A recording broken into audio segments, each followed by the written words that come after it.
give us some information. But before he comes, I would like us to start with the physical presentations for the members who have been who are here now, because we have quite a number of you here. But as we also ask the ones who are here, I would like us to have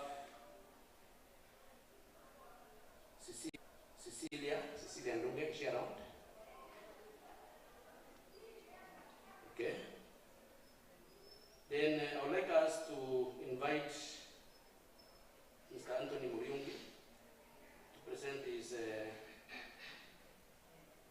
article, the apiculture commercialization. So, welcome. So, check is what you have shared.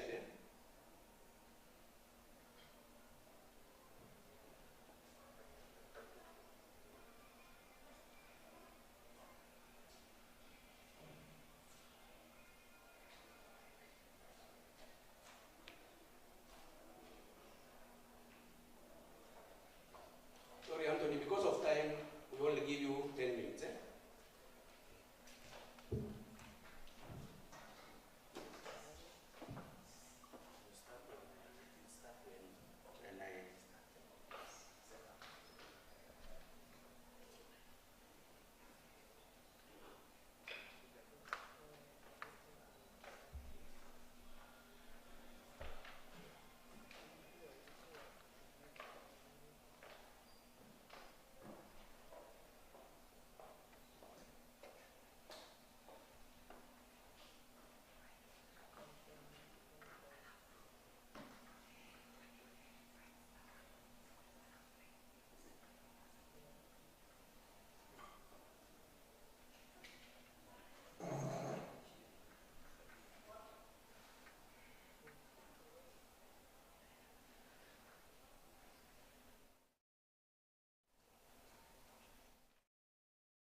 Forests, flowering plants is very good for agriculture, and therefore modern practices can improve productivity of bees.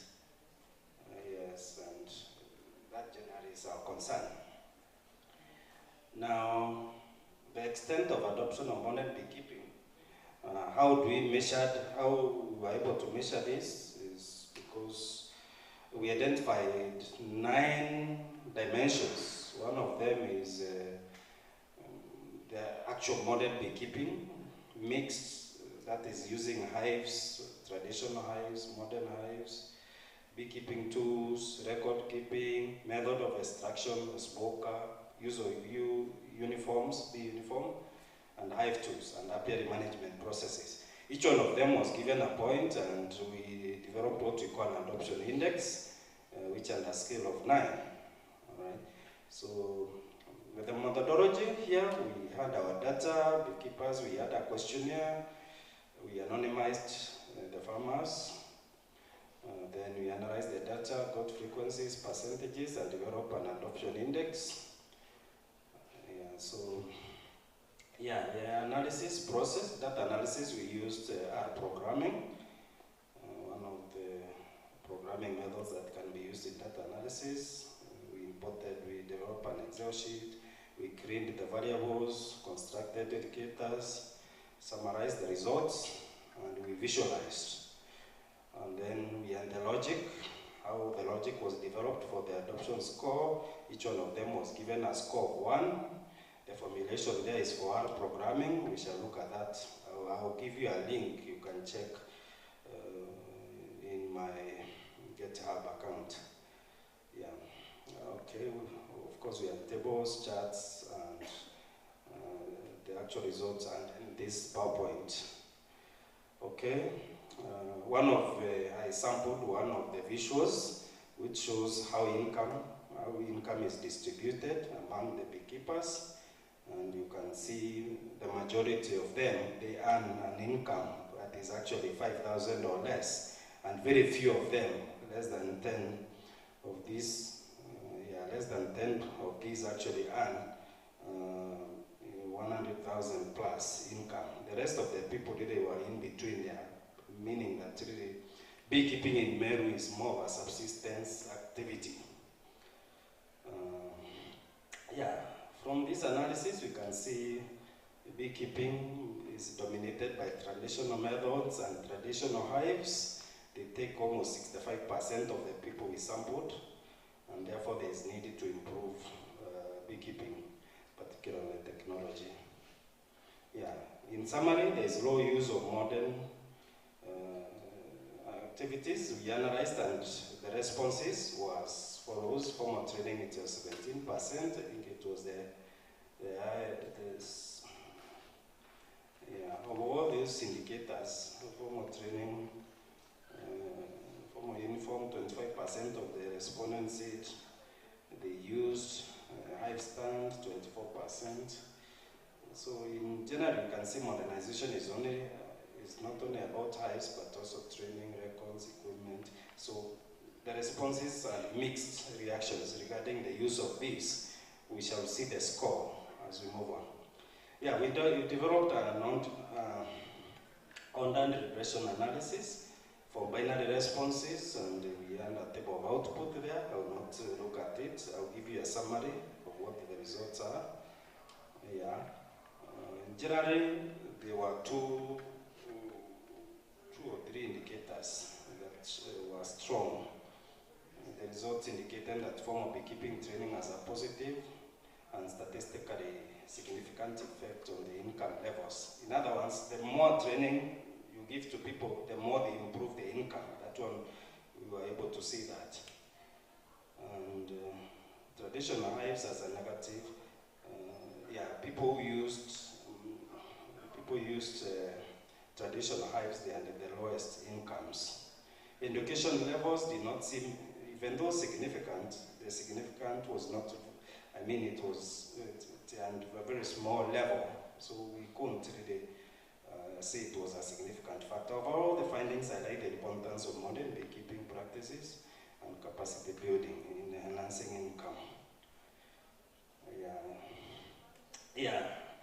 Adoption index, we can say that the mean score is 2. In a scale of 9, we would say that in Meru County, majority of the beekeepers really they use traditional. We have not yet adopted. If you take modernization of beehive to be in a scale of 9, then Meru, we can say it's 2, which is very low.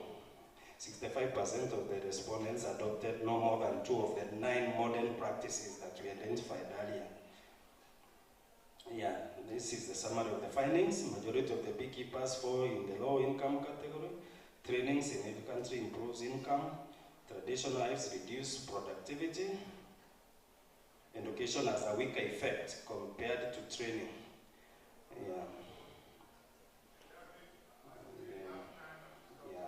This is further discussions and the effects or the summary of it should be modernization should be treated as a productivity, safety, business, and conservation intervention. Yeah. So, yeah, we can see that apiculture in Meru is still at its early stage.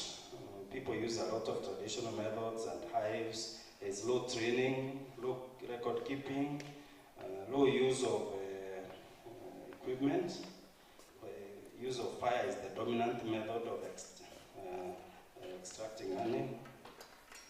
In conclusion, we can say that adoption of modern beekeeping practices is low. Most farmers continue to rely on traditional methods, and the biggest gaps are training. There's a lot of training gap, record keeping, all those activities we said really there is really an urgent need to improve them. What recommendations are we making from this study? Yeah, we should expand formal. This study recommends that formal apiculture training should be improved. We should also increase or improve access to modern hives, smokers, uniform hive tools, and then also promote modern beekeeping, record keeping, and apiary demonstration sites. Like for example, when we have our stands in the show, probably we can have some demonstrations for farmers. Yeah, we can also collaborate with the county government. The county government and training institutions can collaborate in order to develop training programs that can go well in helping farmers. Yeah, the rest of the details, in case you want to find out more details about this, the analysis of the data, you can look into my GitHub account. Using my name, you can see my name, Antoine Muriungi Design. Or you check on my LinkedIn, I've pasted and that analytical copy there. You can check. You can check there. Thank you. Thank you very much, Juan Muriungi. Please, any question for Juan Muriungi? Any input? Do you have any input for any question that you want to ask Mr. Muriungi? Yes, Dr. Agnes.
Those are very valid questions that every person, every farmer will always want to ask. Beekeeping, maybe let me start with the technology. You have asked, what technologies are there that really can help to transform? There are many. One of them is the use of modern beehives, like the ones we call the Lancelot and the Kenya Top Bar Hive, for example, when you talk about the actual equipment, one of the most equipment. So traditionally, the beekeepers, they use the log hive, Irenekangwa, the one that is put on the tree. Now, the modern ones, you don't have to put them on the tree. You use a stand, or you can put them on a frame at a lower level. Now, the challenge with the log hive, if you put it on the tree, now, not many people can manage that. You need an expert to go and the tree, and then sometimes it's dangerous. You can fall down, and most of these people have been injured. But when you manage it at a lower level, you only need to create a table like this and place your Lancelot hive here. or you can develop what we call an apiary house. One of the other technologies is to use an apiary house. An apiary house, that means you have a house, not necessarily like the house we live in, but just a structure where you isolate and keep the bee hives inside. You can put them using the stand, or you can have the frames, then they're there. You're able to manage. And this can help you even keep bee hives in your homestead, okay, within your homestead, so that the, bees really can sting, and many people fear bee stings. Yeah, bee stings. So there are many, including the hive tools, the method of extracting of the honey. Traditionally, we use the fire, but nowadays there is an equipment called the smoker, which you can use to puff the smoke, okay, instead of using the traditional smoker, okay, which can hurt the bees. And there are several lists of other equipment. For purposes of time, maybe you can discuss that at another particular time. Where the localities, which are the best places in Meru, mostly we have seen most of the people practice beekeeping. They either in the lower parts of the Meru County, where there's less farming activities, or on the upper side, in the forest. If you're near the forest, yeah, our constitution really gives you privileges to go to the forest and put your hives there, provided you're in a grouping. You have a lot of groups that keep bees in the forest. You can also keep them. There are a few people, especially those who are doing commercial beekeeping, they're putting them within their homes. I personally have bees, and I keep them within my farm environment, and I manage them from there. You only need to create an environment like trees, make sure there is good flora cover in that environment. Then that is it. Yeah, I believe anyway in Meru County, I agree. So as long as there is a river around, or there's some good vegetation around, Meru as it is, it has the potential almost everywhere. Yeah, because there's plenty of water. Okay, because one of the main ingredients for beekeeping is essential element is water. Okay, water and flowers. Yeah. The other question was, there was locality, and give me the benefit. Help me, remind me the other question. I think I kind of forgot. I never wrote down. Ready market. Oh, the ready market. Oh yeah. Well, that is a very obvious thing. There is a ready market for natural honey, which we don't normally get. Many people want to get the natural honey, and first of all, let me talk about products. When you talk about beekeeping, we talk about almost 7 products that are not known. Many of us, what we know is about honey that we use, maybe in our teas or chewing and all those things. That is only one. But there are several other things like the wax, the beeswax, which is used in industries, even for soap making and beauty and cosmetics. We have propolis. Okay, we have propolis. We have pollen, which is used as a protein in hospitals. We also have the bee sting. It's called the bee venom. The sting. When the bee stings you, you hear some pain. It's because it has given you some chemicals that is called the bee venom. That is one of the most expensive medicines you can ever get. Most of us cannot afford it. Okay, and there are people who keep bees purposely for harvesting. Bee stings and sell. You can Google and find out the cost of 1 gram of bee stings. Most likely it will be something like 40,000 shillings, if I can remember very well. Things like propolis. And also there are people who keep bees, like these plantation farmers in Bori County, they keep bees for pollinating their crops. So bees can also be used for pollinating crops, not necessarily. So they keep them and you keep on moving, depending on how you want your crops to be pollinated. When crops are pollinated by bees, they are of high quality. All right? And then there is also the loyal, it's called the loyal jelly. Yeah, the loyal jelly. The royal jelly is one of that, a bee product that is normally, we got it from the inside of the hive, near the queen. Okay? is one of the very nutritious substance of the bee products and very expensive.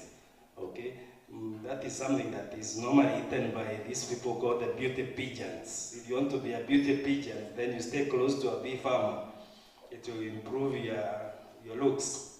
Anyway, there is good market for bee and bee products.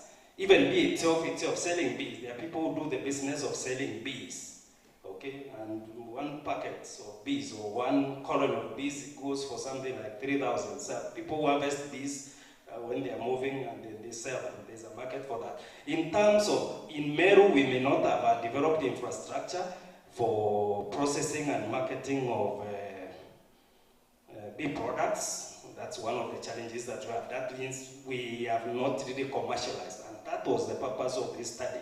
The extent to which we have adopted modern beekeeping and how the extent to which we have commercialized. I think in all these areas we never found any center that is processing, because we also need to have things like cooperatives that collect bee products and then they sell. That is not developed, but bee products themselves, they have a good market. But again, also one of the challenges we found, many farmers don't know about these bee products. They only know about honey, most likely very little wax. Okay, wax is used in cosmetics industry, making of soaps and all these things. Okay, so there's a good market. It's only that it's not developed. Those who come from Kitui, Mwengi, those areas, they know they have those cooperatives and those marketing centers. They collect. Even here in Tharaka, this place is called what? We have big collecting centers. People who come and collect these things and they sell, they collect from farmers and they go to package. These are the honeys that you see in these supermarkets. They are collected from farmers through small commercial entities. Thank you so much. I think. Thank you, Brother Mourinho, because of time. For the time. If there is any other question or any recommendation or any input that you want to give to Juan Mourinho, you have his email, and also you can always send it to him. Thank you very much, Juan Mourinho. You can appreciate him, please. Thank you so much. Yeah. Thank you. Now, before we invite our guest speaker, I would like to request our two guest speakers who are online to bear with us. With us here we have another guest speaker. Please just allow us to listen to him, and then we'll be able to get back to you, please. That is Professor Waloma and Macharia, please. So we are also honored to have our guest speaker today, Professor Kumba. Professor Kumba Karibu. These are the listeners. They would like to listen to you. Karibu sana. Professor Kumba is the director, STI, Policy, Strategy and Partnership Africa, and is going to be our guest speaker.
session that was on economy, talking about economy. But we'll do it today. And so you still bear with me that the theme is on economy of higher education. The plenary. So what I proposed earlier, at least that's my specifics. What I proposed earlier, or going to discuss with the audience, is towards a Kenya University Trust Fund. We've been told this morning about all the innovations going and taking place here at Meru and across the country, and how there's need to take those to market and improve lives and address societal problems. So that requires money to do venture capital, to invest and do startup so that the innovators can go to market. And what I'm proposing is how to circulate the Kenyan university's economy. The remarks were not intended to be only for Meru, or even though Meru is one of our Kenyan universities. It was intended to be to the entirety of all 80 or 100 plus Kenyan universities as a community. Because what we're addressing here is not unique to Meru, even though you want to handle your own business. But it's a nationwide problem. So first, I am with the academy, and I have my colleagues who are accompanying me to tell you who the academy is. We're based in Nairobi, about 800 fellows who are the top scholars on the continent, including your PS, Shokat, who was supposed to be here today. He's a fellow. There are many other Kenyans. Your governor of Kisumu, Anyang' Nyong'o, is a fellow. And there are many people of that stature like him across the continents. But 800 of them who are fellows who we work with. So we work with continental policy and scholarship. That's just a little bit. We have 10 clusters of disciplines. They're listed. I can share this with you later on. And then we have, so what I do at the academy is I direct the STI policy and partnership division. And in that position, we work very closely with the African Union and other continental bodies to set up the priorities and the agenda for science on the continent. You have your ministry, your PS for STI, you have your organs, your higher education ministry, but the continent also has their own continental bodies, and the AU is a key one. And under the AU, we recently wrote the Africa's agenda for STI.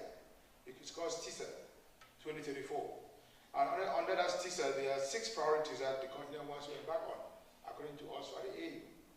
6 priorities, you can see them there. Many are also what each African country, including Kenya, wants to do. But those are the priorities, and I will just share a few of them.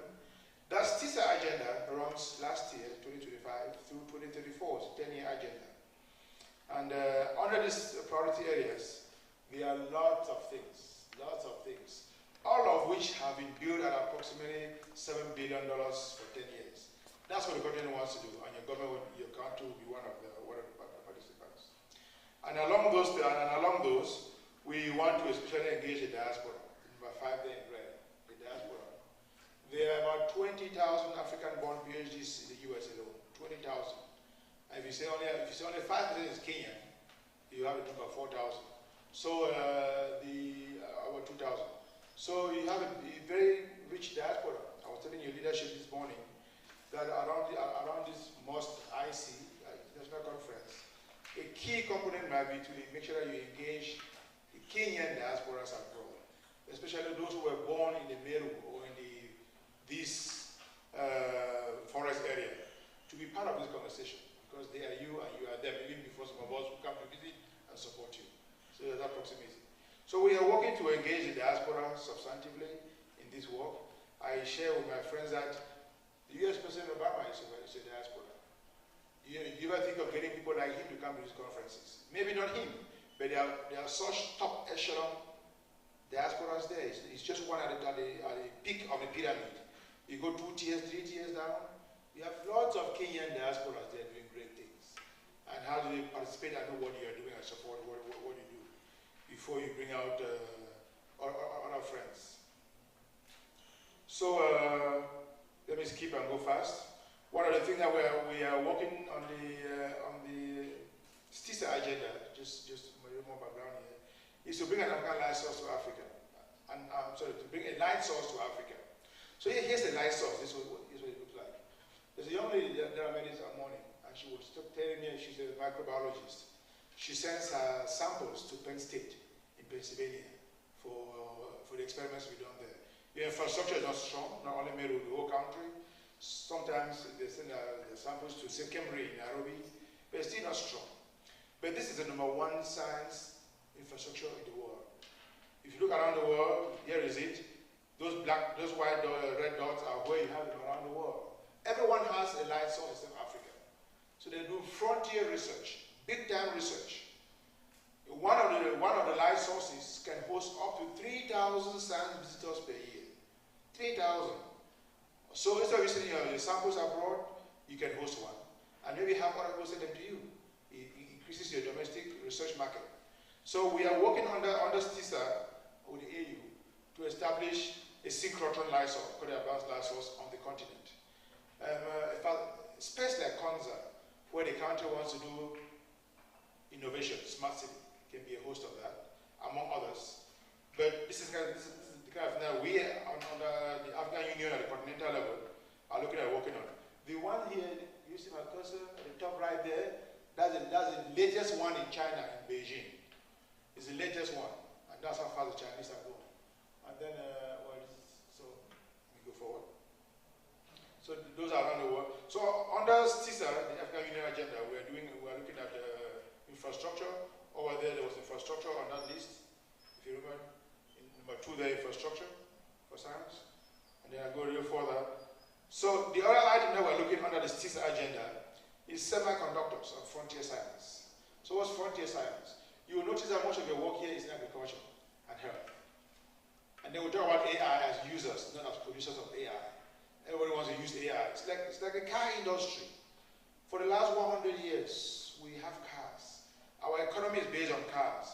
All the road infrastructure in this country is based on cars, moving goods from A to B. But we don't make one car.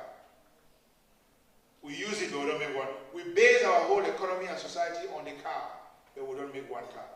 So our issue is AI is coming, and frontier science is coming. Are we going to be using it also and basing our economies on those products, or are we going to try to also be part of the game, the developers, the producers? So we are doing some work at the academy on what we call mathematical foundations of frontier science. Because the frontier science is based on mathematics. AI is like what? To do an AI is like solve a problem of 1 trillion by 1 trillion matrix or variables in 1 second, in 2 seconds. This big machine that they're building all over for trillions of dollars is to solve large, highly quantifiable problems, complex. That's what AI is. So we're using it the way we use cars for now, but can we think of the foundation, the scientific foundation, starts with mathematics. We want to engage in that conversation as well, at the continental level. So we already hosted some conferences on that here in Nairobi, and hopefully subsequently we'll include our friends here at Meru in that conversation. Now for today, that was, I'm sorry, just a little background of what we're doing with STISA and NEPA and the African Academy of Sciences. But for the utility of this conference, let's talk about how to separate the Kenyan university's economy, all 80 of them. If you work together as a circle, you all make profits and share proportionally to each other. Now, how are our universities funded so far? So, the higher education community, the universities, they are the most defined community of all sectors. You have the lawyers, you have the doctors, you have all the other subsectors, the business people, the finance, but the most well-defined is the higher education. Because of the enrollment that we take, the professors, the pipeline from enrollment to graduation, they are the most well-defined. And many of these universities themselves, because they struggle financially, they develop financial units, small credit unions, banks, or SACCOs, if you want to call it that way, to circulate the economy of their students and the community within them. For example, now Meru could have their own SACCO. So instead of using an external bank, like ABSA or NCBA, and giving the money to them who are the private sector and make all the money from you, you open your own small bank here, your own small center, and circulate the money. Your students making money moves around your economy. M-Pesa, exchange, conferences, tuition, salaries. There's money in this economy.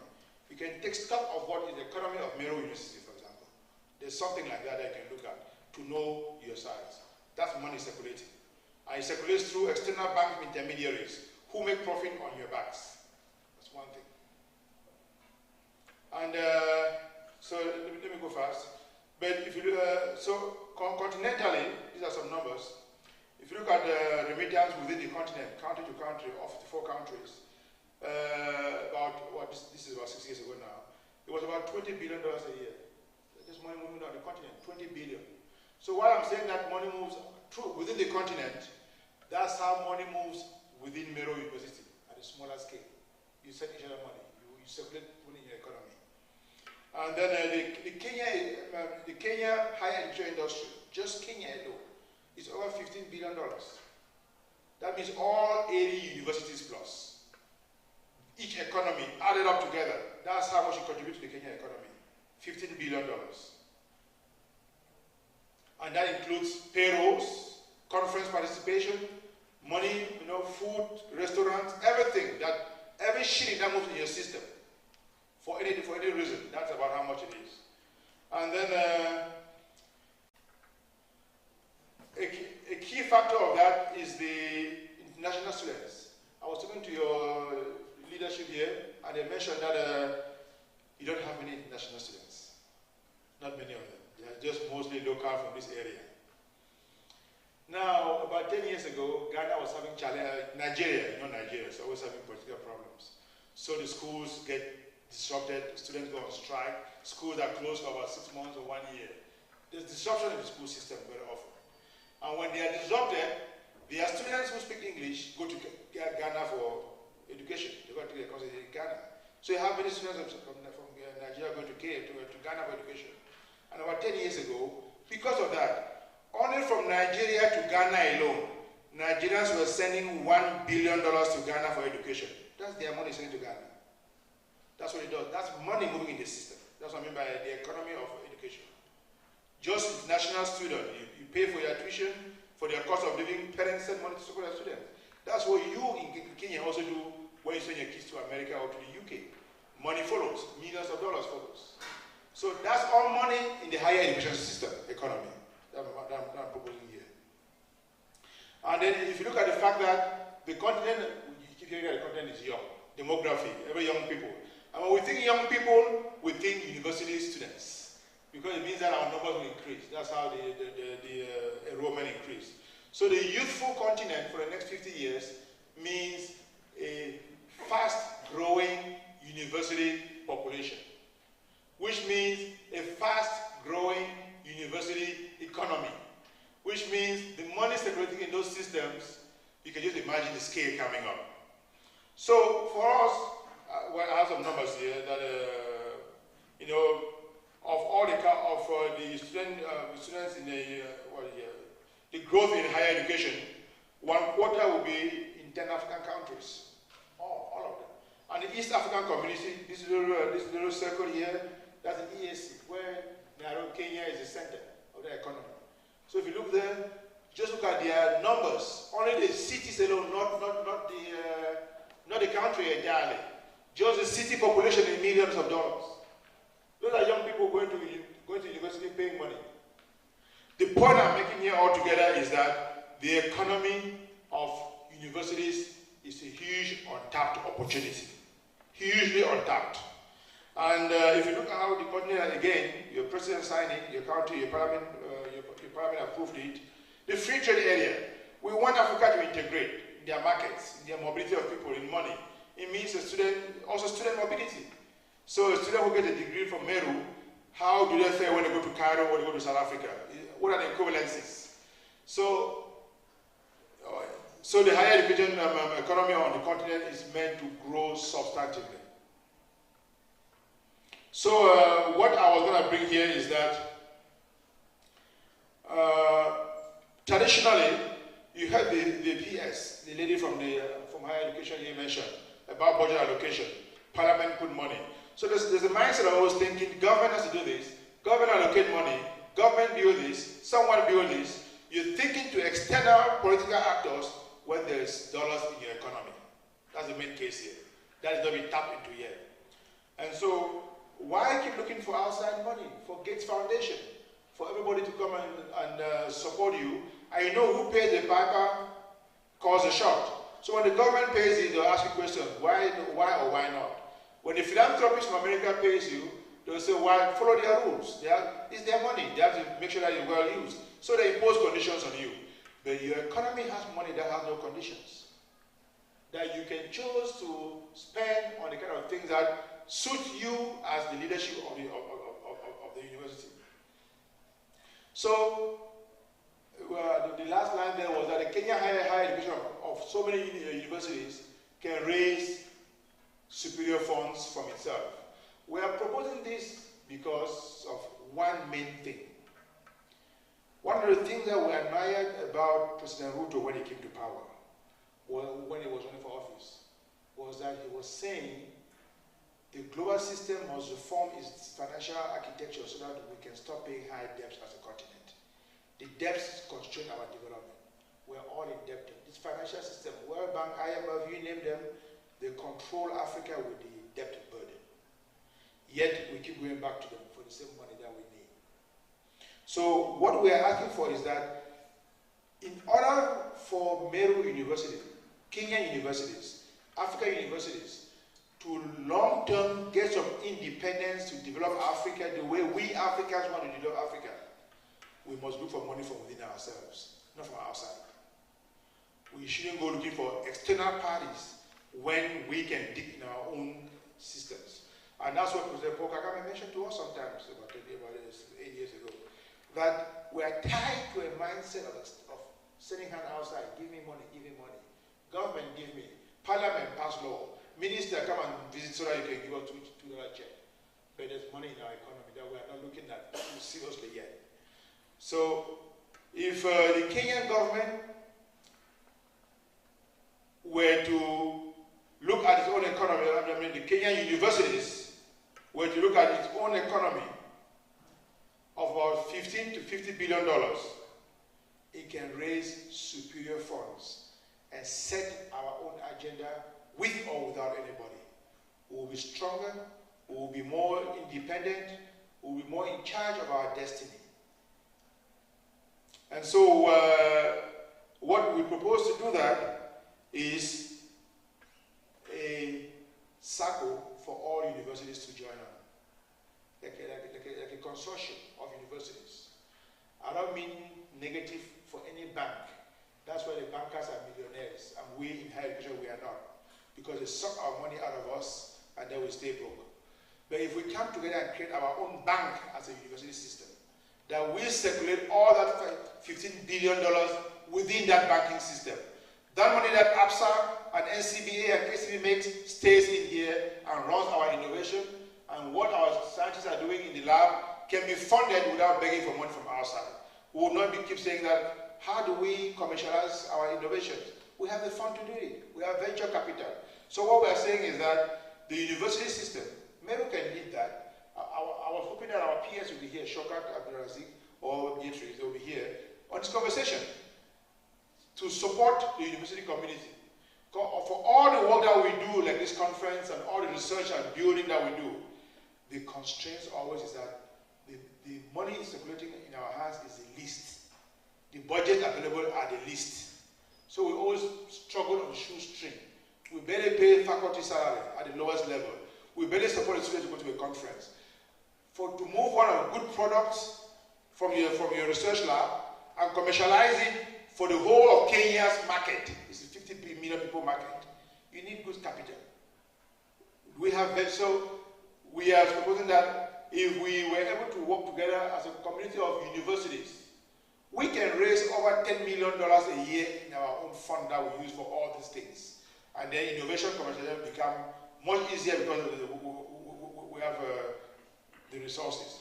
And because our young population is growing, that fund will only increase because the young population growing means university population grows, money in our economy grows, and that benefit from that economy working together can only grow.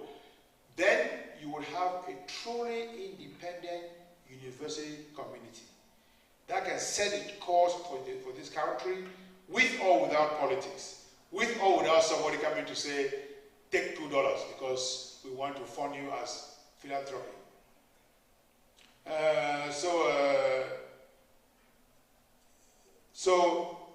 What do I have here? So I just mentioned this comment. And here's what we propose. M-Pesa came out of nowhere and now dominates your economy, the richest company. If the university community, and we can support with that, were to develop in Blue their own fintech platform, and let around in those clouds the universities that sign up to it, we can be at the M-Pesa of the higher education system, and that money is owned by you, the university, for the university, with the university, and all what we are trying to do will be done much more easily for those for all those actors in there. So let me leave it at that. I know my time was shortened. I have a few more slides I could go through, but let me leave it at that. Thank you.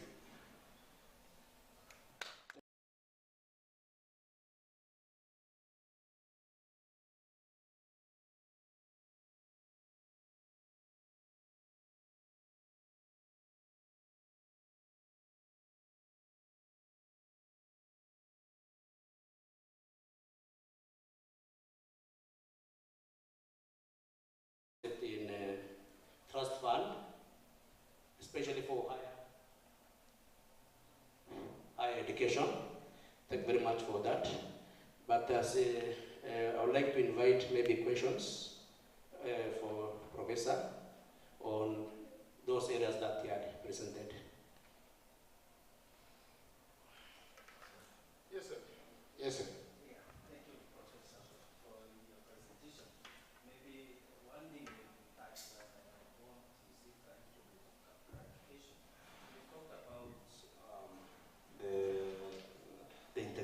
Model, creating a financial architecture that can integrate all the universities, for example, in Kenya, so that because there's a lot of money flowing within these universities, so that actually can be independent. We don't enrich bank. I got that very well. Now, the question I want to ask is there a model in Africa where we can copy, like we in Kenya now, that we can copy somewhere? Is there a good case study that we can look at? Yeah, we're not in Africa yet. Not in Africa yet. But there are many models. I suppose you travel. Airbnb, renting apartments. Airbnb. Instead of hotels, you rent an apartment online. You subscribe. It's a platform where that guys get used to subscribe and make money out of them. It's like Airbnb. It's like Uber. Uber has put away taxis out of business. You can put away the banks out of business the same way with your own platform. There's nothing like in a bank when you need your money in your pocket, right? So think, actually, I had a slide on that. That Airbnb and Uber are the two examples of what we call the circular economy. The Uber person simply has an app, a platform online, where taxis subscribe. And then you do your thing, give them a cut, keep your own. What if the user system has a platform online? Where you, like M-Pesa is a platform, where all of you exchange your money, whatever the direction, they keep their cut. It's not a bank, it's a platform. It's an IT platform. So when I mention this architecture, it's a platform that, and we have innovators, even here, Nehru, who can really think finance like that, among others. They create a platform. If the universities work together, and it's owned by the community of universities, not an external actor. So say that any universities, you elect 10 of you to be the board and direct it. Every 5 years you change it. It's owned by the SACCO. Is it SACCO, right? It's a SACCO. It's community owned, community managed, community directed. Someone provides a platform, but the money stays in the community. That's what we're proposing. It's done. It's called the circular economy. Where is that? It's right here. Circular economy. Airbnb, Uber, and Amazon. You shop online on Amazon. It's a platform, it's not a bank. It's not a bank. It's not a store. It's not a market. It's not Naivas. It's not Carrefour.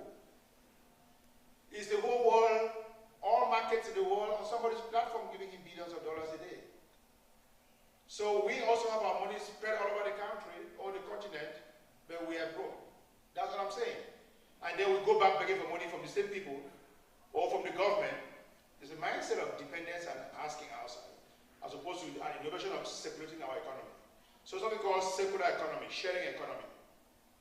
That concept, you may want to look at it a little more closely. It's called peer-to-peer. So the universities will have a platform, university to university, peer-to-peer. Again, it's like a taxi. Uber, they're not taxi, but Uber. It's Uber to Uber. Somebody provide a platform and make, what? Half of 1% is enough for him to be a billionaire. Half of 1% of that profit, because of volume.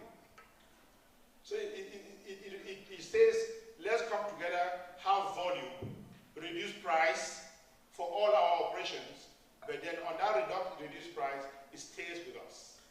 It doesn't go outside. And that's how, now modern economies work like that. Nobody wants to do things from scratch by themselves. Platform, just think about it. Amazon online, Jeff Bezos makes his money like that, that's why he's a trillionaire. No store that he owns. Airbnb, you travel, hotels are almost out of business now. You can give your house for rent when you're on travel and make money out of it. It's a platform.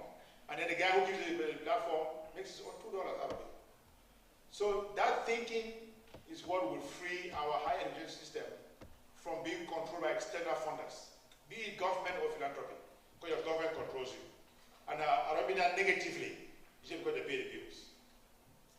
Yeah, thank you. Yeah, I understand that point. The only question I wanted to understand is whether there is a model like that for universities, forget about other businesses, so far in Africa? No, not in Africa. Again, on the continent where they are made, why you ask Africa? I've done Africa quite a bit, and I tell my friends, my colleagues here, be proud of Kenya. Africa has 54 countries. On this thing called innovation, higher education, healthcare system, democracy, Africa is one of the top 5. Kenya is one of the top 5. So when you say the rest of Africa, I don't know who you're asking for. The lower 50, or you are one of the top 5. Who should be the pioneer? Who should think that way? Nairobi is the headquarters of innovation of the continent. Where else? You want who? Burundi to do it? You want Chad? I'm not insulting them. I say ranking. We live in the reality of the continent. That where we are in developmental stages is still difficult. And you can only find South Africa, Ghana, South Africa, Kenya, Egypt. There's not many more. Look at the continent as a whole. So when you're thinking the continent, you are putting away your power because you are on the leadership. You are on the driver's seat in Kenya. Believe that you are the driver's seat in Kenya. Are you hearing me? You are. Yeah. So don't cede the thought process, the thought leadership, the action leadership to those who are behind you. I don't an insult to anybody on the continent. It's just that in reality, we can rank 54 countries by any criteria. Kenya is out there. Thank you.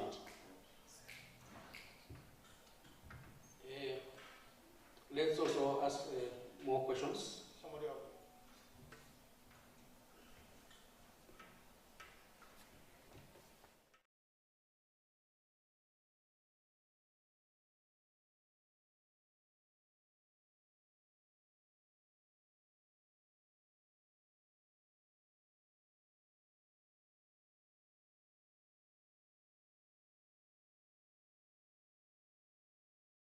And university colleges are mushrooming every now and then in each and every county. In fact, politically, it's like each and every county, by the end of a certain duration, must have a university.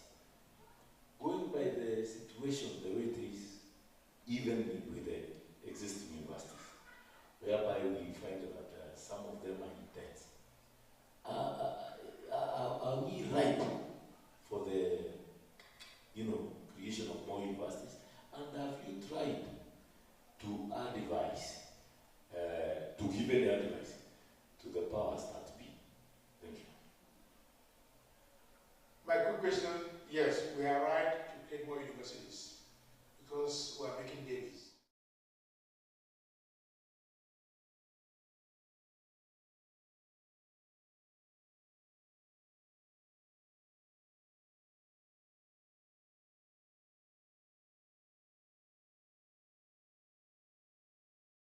accommodate them through some form of education, some learning. The only way the country prospers to Singapore or anywhere else is by being learned. Learned, whatever the education, TVET, PhD, medical, whatever, you have to be learned. And learning means university systems have to grow. I mentioned in my thing here that the demography, that's the demography there. We are the most young continent. That's our asset. So the problem is not whether we create more universities or not. The market is there. There's management issue where some schools can be in debt. But it's a management issue. Not all of them. Some have stellar, this university probably is well managed. Let me assume that. The next 2-3 presidents may not be so well managers. The thing will go down south. Then after it comes back up. So management matters. The leadership matters. It's not the school, the fact that it happens that is a problem. It is the leadership and the management. That matters for those schools that exist, that succeed very well. So we have, Africa's biggest asset is demography.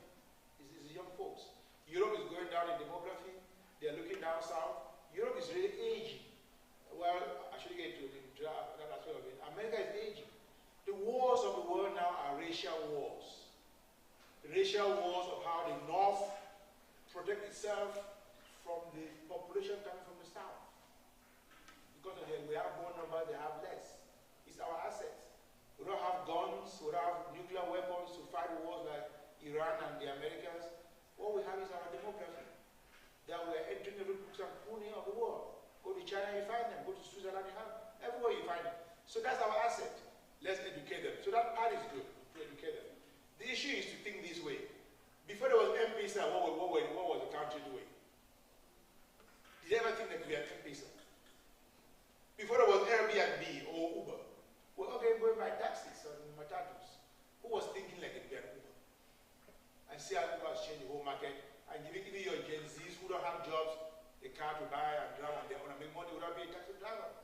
It's altered the whole economy completely. Again, look at Amazon. You normally go to the store, buy your thing, cash and come out. Now, who goes to the store? It's all online. They deliver to your house. And look at the money and improvement the economy. By delivering, you produce thousands, millions of jobs for delivery drivers, among other things, in the whole industry. So the issue is that we have numbers. And that numbers, if we think of them very well, they should be our #1 asset as a race on this earth. But we have no big weapons to fight anybody else. And we are at the bottom of the rank. Then we educate them, elevate their thinking to play an active role in the global system. Outside of that, we don't have a chance. We stay poor without opening thousands of more schools. I have no problem with educating them. My problem is, why don't we expand the existing universities instead of creating more that are going, to remain at a certain low level? We better expand the existing ones. And it is easier. So you could expand, but there's also a limit to expansion. You create monopolies. It has to be an active marketplace. So there has to be competition on who's doing best. Every place has many universities. What we do is what we call tier. Let there be 1,000 universities in Kenya. Then you start ranking them. Some the top performing, the top 10. They are like the Harvards of Kenya. They are like MIT of Kenya. They go down to the next tier. They go down to the ground level. Then those are the ground, how to do better to compete to go up in their rankings. So everywhere there's a ranking system. Let 1,000 flowers bloom, that's how we see it, that's how I see it. But then you rank it by top to the bottom. And you need to have 3 Harvards here in Kenya. Let there be 1,000, then the top 3 get the whole market, get high tuition, dominate the system, have run the country. So let the marketplace be active. But if Meru were to open 10 campuses, it's still one Meru, a mini school here. Even 10 campuses here, they will say have to compete campus by campus. All right. Thank you very much, Professor. I know many of us will be liking to ask questions, but because of time, thank you very much for that. We really appreciate that you have given us a new area that we need to reflect on. Thank you also for your time. Thank you also for your time.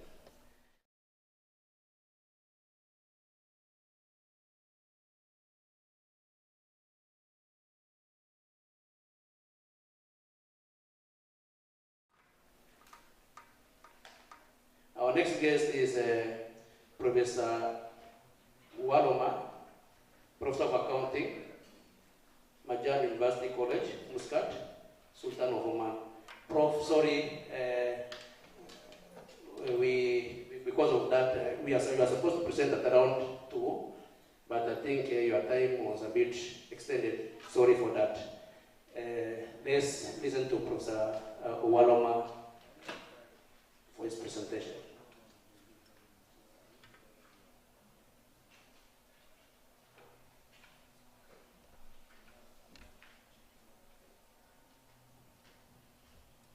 Professor Waloma, please go ahead.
So my child, can you hear me clearly? I can hear you. And so definitely, I don't know what is happening. The sound on their side seems to be a bit muzzled. Yes, we can hear you. But very low. Very faint, very faint, very faint. But we can hear you very clearly. Yes, Now you're more clear. now you are clearer. Thank you. Sorry for that. We really apologize for the technical glitch, but now you can proceed with your presentation. Could you confirm for me, this Raymond, that I was to present after Professor Waloma? Can you hear me? Prof, please proceed. Okay. He's asking a question. Please respond to his question before I start my presentation. Allow us to check with the program, please.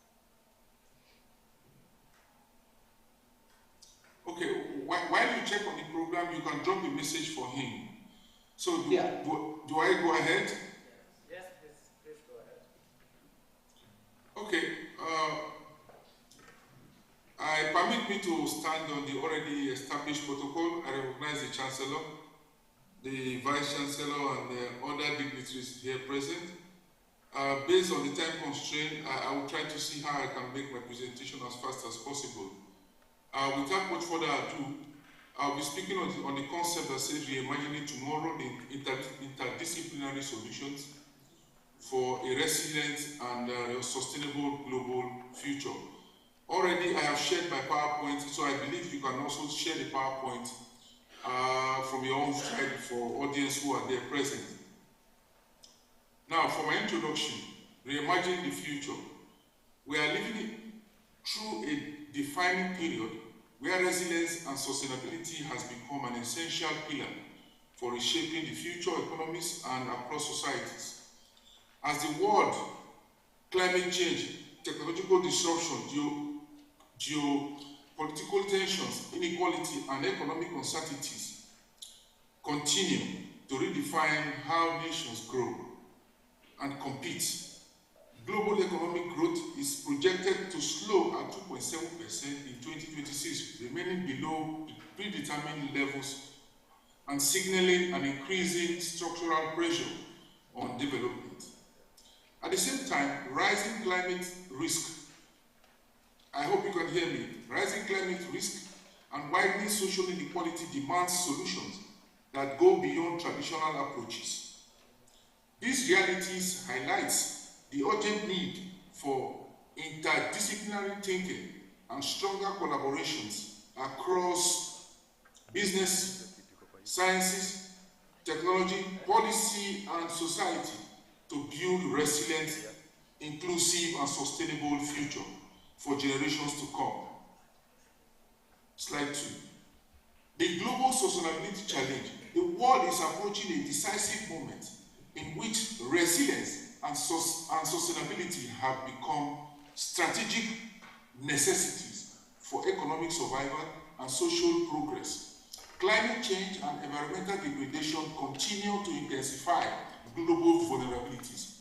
2025 was marked or recorded among the hottest years in history, with global temperatures approximately 1.43 degrees centigrade above pre-industrial levels, while the period 2015 to 2025 became the warmest decade recorded.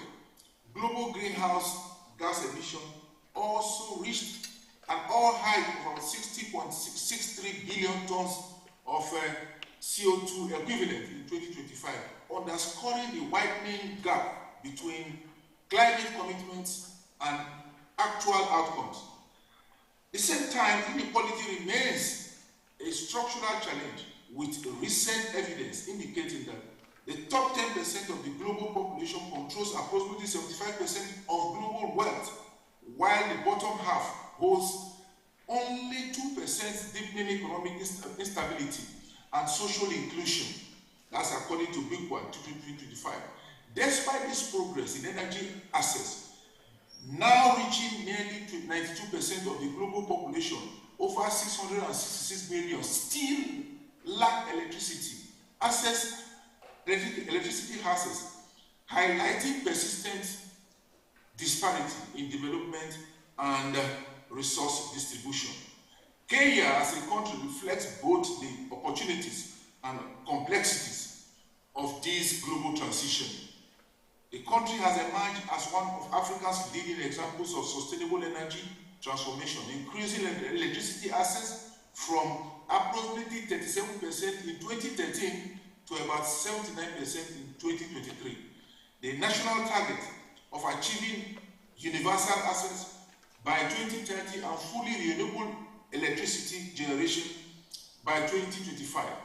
Renewable resources or renewable sources already contribute close to about 90% of Kenya's electricity generation, positioning the country as an important energy transition model for emerging economies. However, challenges remain significant. Economic inequality, pressures on natural resources, public health vulnerabilities, digital transformation, demands and geopolitical uncertainties continue to shape the development outcomes across the world and within Kenya. Recent health and climate evidence shows that environmental shocks increasingly translate into economic losses, pressure on healthcare systems, and social fragility. Reimagining tomorrow, therefore, requires interdisciplinary solutions that integrate climate actions, technological innovations, inclusive economic systems, resilient institutions, and collaborative global leadership to create a sustainable and equitable enduring future. While interdisciplinary solution matters, reimagining tomorrow requires recognizing that today's global challenges can no longer be solved through isolated disciplinary approaches. Climate challenge, economic instability, technological disruptions, public health and threats, and growth uncertainty are interconnected and increasingly systematic. Despite decades of sector-specific interventions, progress remains uneven. Global temperatures are now approximately 1.43 above the pre-industrial levels, and 700 million people continue to live in extreme poverty, and nearly 2.6 billion people remain offline, limiting equitable participation in the digital economy.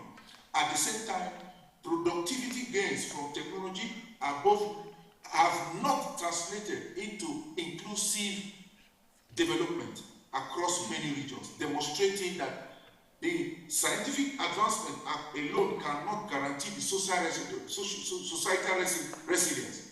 In Kenya, this reality is equally evident. Although the country generates nearly 90% of its electricity from renewable resources and has increased electricity access to approximately 79%. Youth unemployment, climate-related agricultural shocks, and regional inequality continue to constrain sustainable development outcomes. These trends illustrate a single discipline approach or single discipline solution often addresses symptoms rather than the interconnected drivers of global and local challenges. To this end, interdisciplinary solutions matter, but because they integrate the strengths in sciences, the strengths in technology, the strengths in economic governance and society into coordinated and scalable actions. Science provides evidence, technology accelerates innovation, economy drives sustainable resource allocation, governance creates enabling institutions, and society determines the adoption and the long-term legitimacy. Global collaborative approach have demonstrated measurable impact. Countries within stronger cross-sector participation continue to outperform in innovation, climate adaptation, and sustainable development indicators. For Kenya, interdisciplinary collaboration among government, the academia, the industry, and civil society has supported advances in renewable energy, digital financial inclusion, and the public service innovation, including mobile-enabled financial system and climate-smart development initiative. However, sustaining this progress requires a system thinking and approach that recognizes interdependence, addresses root causes, and aligns policy, innovation, and human development objectives. Reimagining tomorrow therefore demands integrated leadership and collective actions capable of creating a resilient, inclusive, and sustainable global future. Technology and digital innovation for sustainability. Reimagining tomorrow based on the topic requires positioning technology as a strategic driver of resilience and sustainable development rather than merely a tool for efficiency. Artificial intelligence, digital governance, blockchain, big data, green technologies, and cyber security are reshaping how economies compete, government delivers services, and society respond to emerging risks. Globally, approximately 6 billion people, about 75% of the global population, are connected to internet, according to Stokovich in 2022, while 2.2 billion remain offline, reflecting both progress and persistent digital inequality. Additionally, generative AI adoption has also reached 16.3% of the global population, accelerating innovation and decision making across the sectors. At the same time, projections indicate that electricity will account for 52% of the global energy use by 2050, reinforcing the need for smart systems, predictive analytics, and clean energy technologies. Kenya provides a strong regional example for digital transformation, for sustainability through its national artificial intelligence strategy, captioned 2025 to 2030, an expanding digital ecosystem supported by approximately 76.16 million mobile subscribers or subscriptions, 45.36 million mobile money subscriptions, and nearly 2 million machine-to-machine connections, and 48% internet penetration according to WAMBA 2025. This development demonstrates how integrating technology with governance, economic, and societal priorities can strengthen transparency, improve public service delivery, and also enhance cybersecurity, accelerate clean energy adoption, and build on more resilient and sustainable global future. Therefore, sustainable economic transition, which is the next slide, reimagining tomorrow also requires transforming economic systems for extractive and conservative-driven models into inclusive, resilient, and sustainable growth pathways. Green and circular economics model, sustainable finance, responsible sources of governance, innovations, and fiscal reforms are increasingly becoming the foundations for long-term prosperity. Globally, the green economy market is projected to exceed about 14 trillion by 2030, while global ECG, that is the environmental, social, government-related assets under management, are estimated to surpass 35 trillion, reflecting the growing shift towards sustainability-driven investment decisions. Yet, challenges remain significant. Approximately 692 million people worldwide continue to live in abject poverty, and global material consumption has exceeded 100 billion tons annually, intensifying the pressure on ecosystem and natural resources. Sustainable economic transformation therefore requires aligning finance, taxation, industrial policies, and responsible production and consumption, while strengthening the entrepreneurship and future industries. Kenya demonstrates the opportunities of this transition through its expanding green economy agenda and fiscal reforms. The country recorded economic growth of approximately 5% in 2025, while maintaining leadership in renewable energy with close to 90% of electricity generated from renewable sources. However, poverty still affects approximately 34% of the population, highlighting the need for more inclusive growth strategies. Kenya's growing innovation ecosystem, digital entrepreneurship, sustainable tax reforms, and investment in green industrial illustrates integrating economic policy, environmental stewardship, and social inclusion that can accelerate resilience and create a sustainable global future. Slide 6. Governance and policy and institutional resilience. Reimagining tomorrow requires, again, governance systems that are adaptive, transparent, and capable of delivering sustainable outcomes in increasing complex world. Good governance, therefore, institutional reforms, public and private partnership, climate regulation, ethical leadership, and multilateral corporations are no longer optional. They are strategic foundations for resilient and inclusive development.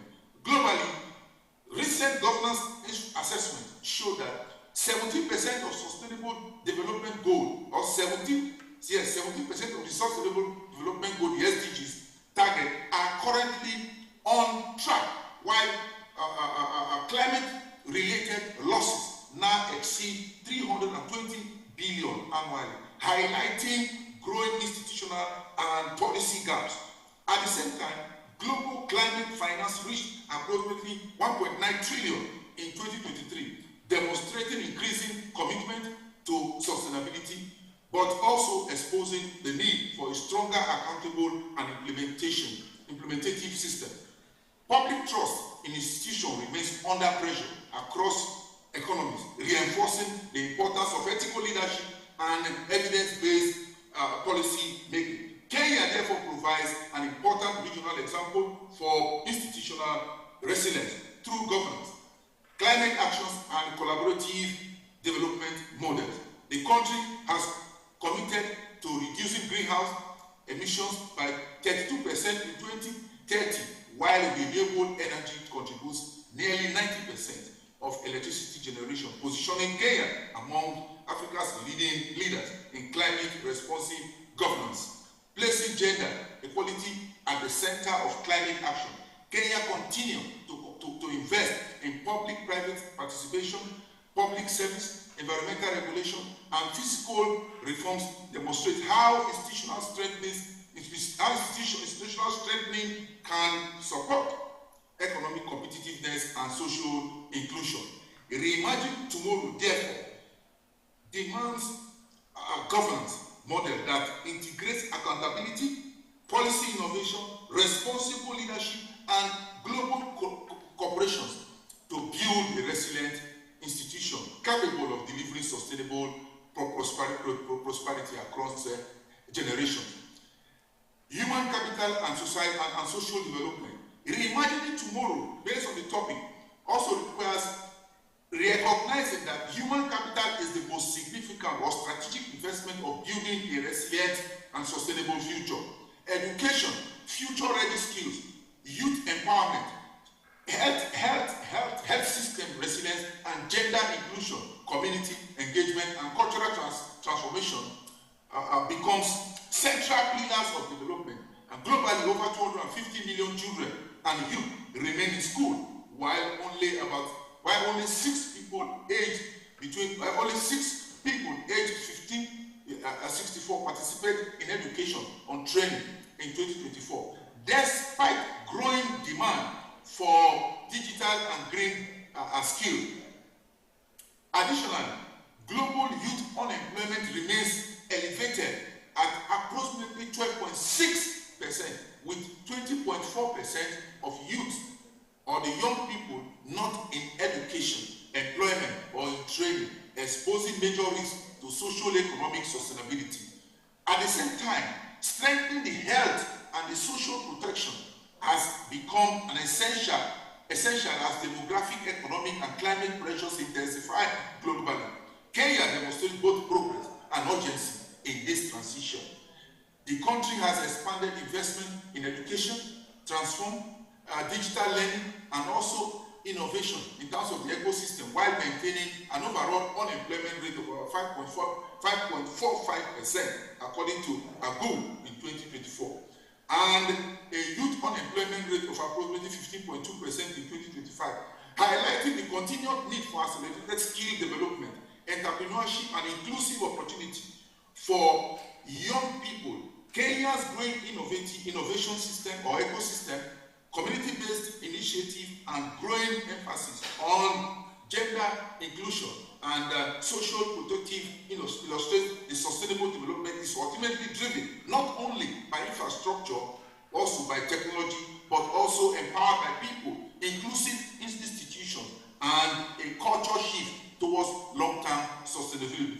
As I gradually coast home in my presentation, climate resilience and environmental stewardship. Reimagining the future requires placing climate resilience and environmental stewardship at the center of sustainable development and economic transformation.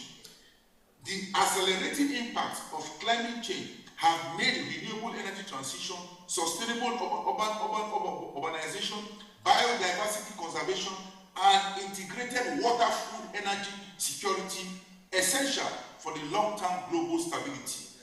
Globally, renewable energy now accounts for approximately 30% of electricity generation.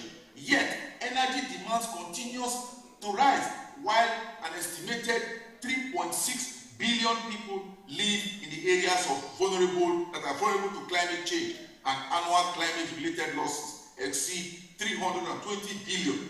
Biodiversity decline also remains critical, with wildlife and population declining by nearly 73% since 1970, threatening the ecosystem, services, and food security. Urbanization pressures are intensifying, with nearly 57% of the global population living in urban areas, increasing the need for smart cities, resilient infrastructure, and sustainable resource management. Kenya provides an important model for climate resource management. Kenya provides an important model for responsive development in Africa. Approximately 90% of Kenya's electricity generation comes from renewable energy, positioning the country among the global leaders in clean energy transition.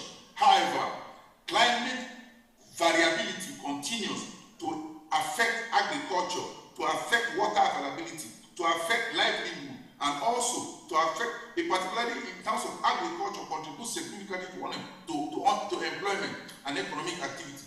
Kenya has committed to reducing greenhouse gas emission up to about 32% in 2030, as earlier mentioned, and continues to expand her climate adaptation, ecosystem restoration, and sustainable urban planning and disaster preparedness initiative. Reimagining Tomorrow therefore demands interdisciplinary actions that integrates environmental protection, innovation, policy, and community resilience to secure sustainable and prosperous future generation. The role of research and the academia in this venture. Reimagining Tomorrow therefore also requires positioning research and academia as a catalyst for interdisciplinary innovation. Evidence-based policy making and sustainable development. In an increasingly complex world, universities and research institutions can no longer operate in disciplinary silos. They must integrate science, technology, economics, governance, and society to generate solutions that are scalable, inclusive, and future-oriented. Globally, investment in research and development, R&D, surpassed 2.8 trillion annually, yet the world remains off track on most development outcomes, with only 70% of the global SDG targets currently progressing as planned, highlighting the urgent need to strengthen knowledge translation into policy and practice. Higher education practice participation has expanded to more than 254 million tertiary institutions globally, creating unprecedented opportunities for innovations, capacity building, and human capital development. At the same time, stronger industry-academia collaboration is increasingly recognized as a driver for competitiveness, technology drivers, transfer, and economic resilience. Kenya reflects this transition through growing investment in research, digital innovation, and knowledge ecosystem, with national expenditure on research estimated to approximately 0.8% of the GDP, alongside with an expanding university sector and innovation hubs supporting entrepreneurship and applied research. Kenya's continuous emphasis on evidence-based university-industry partnership, and capacity development demonstrate how research can accelerate the SDG implementation, strengthen institutional resilience, and also create locally relevant solutions with global impact. Reimagining Tomorrow therefore demands new contract in which the academia beyond knowledge creation to what we call to becoming an active partner in shaping resilient and inclusive sustainable future. The regional and global perspective. As I close to my final conclusion, Reimagining Tomorrow requires recognizing that transitions are unfolding at different speed across the region, yet resilience can only be achieved through shared learning and collective actions. Emerging economies continue to face the dual challenge of accelerating economic growth while responding to climate vulnerability, inequality, resource constraints, and institutional pressure.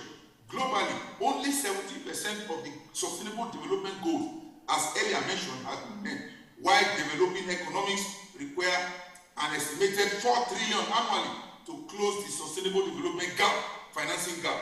At the same time, advanced economies are investing heavily in green transition, with global clean energy investment projected to exceed 2 trillion annually, creating opportunities for technological diffusion and cross-border collaboration. Africa, the GCC countries, and the broader global south presents a distinct but interconnected pathway. Africa contributes less than 4% of the global greenhouse gas emission, yet Africa remains among the most climate vulnerable regions. GCC economies are accelerating diversification through renewable energy, hydrogen, and sustainable agendas. And developing economies are increasingly integrating digitalization and green growth into national strategy.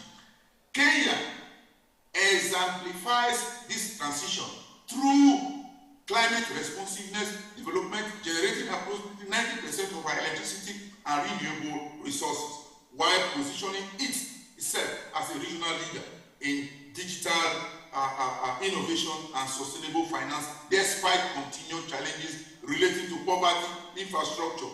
Lessons from both developed and developing economies demonstrate that resilience is strengthened not through isolated national effort, but also international collaboration or cooperations, knowledge exchange, climate finance, technology transfer, and coordinated policies that are inclusive and sustainable growth.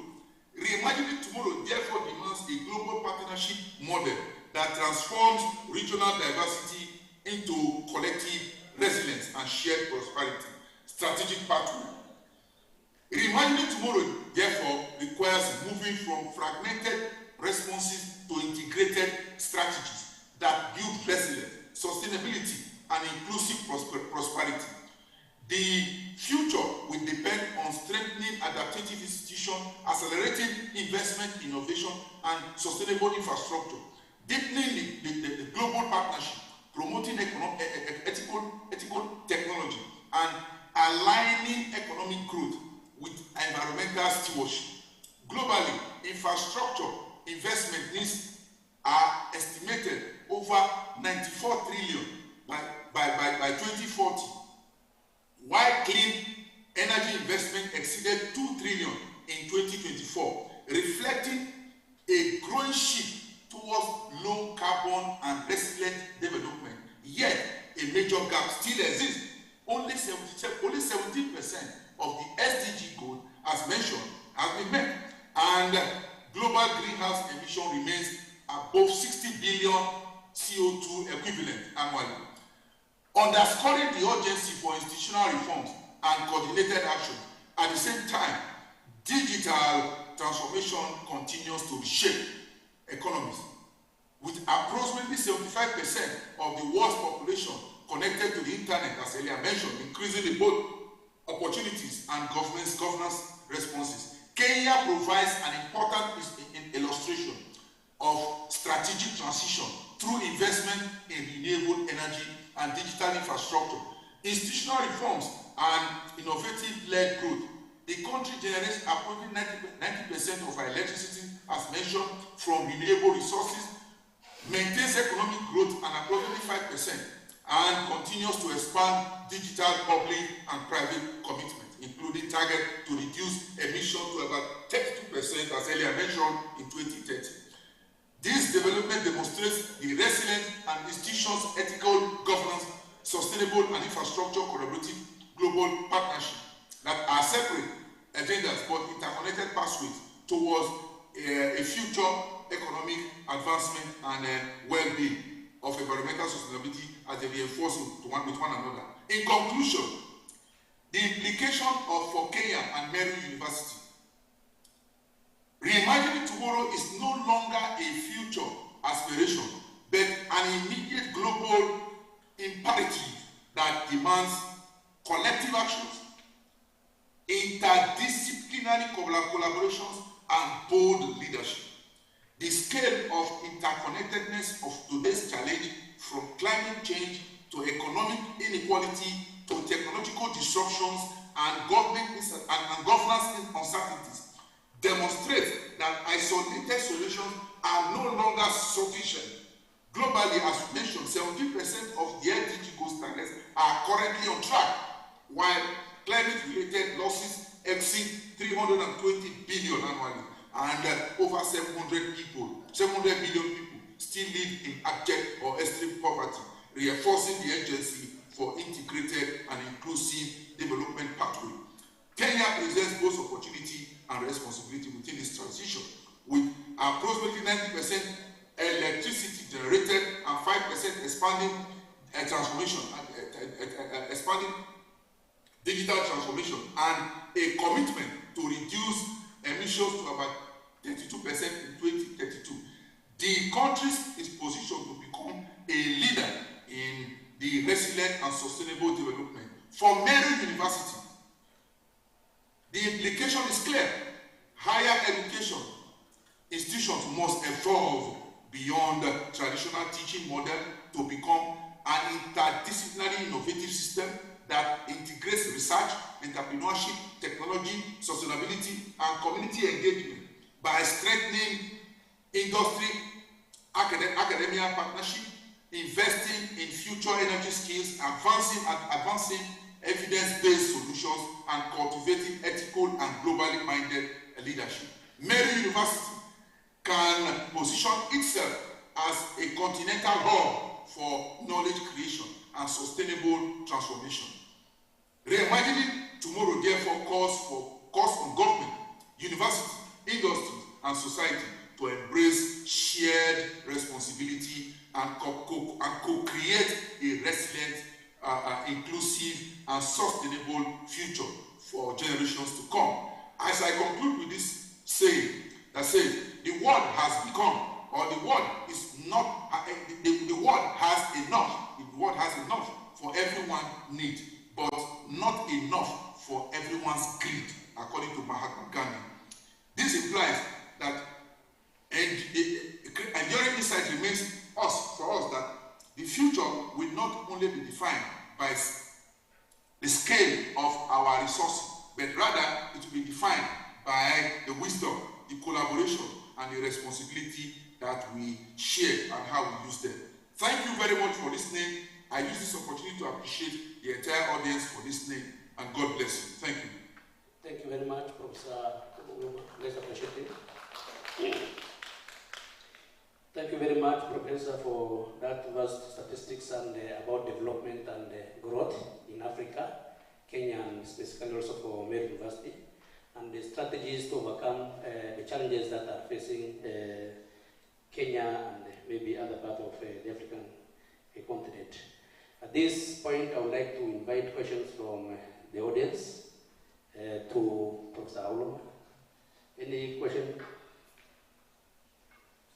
Any question for Professor Auloma? Dr. Nzomo? Yes, I'm with you, sir.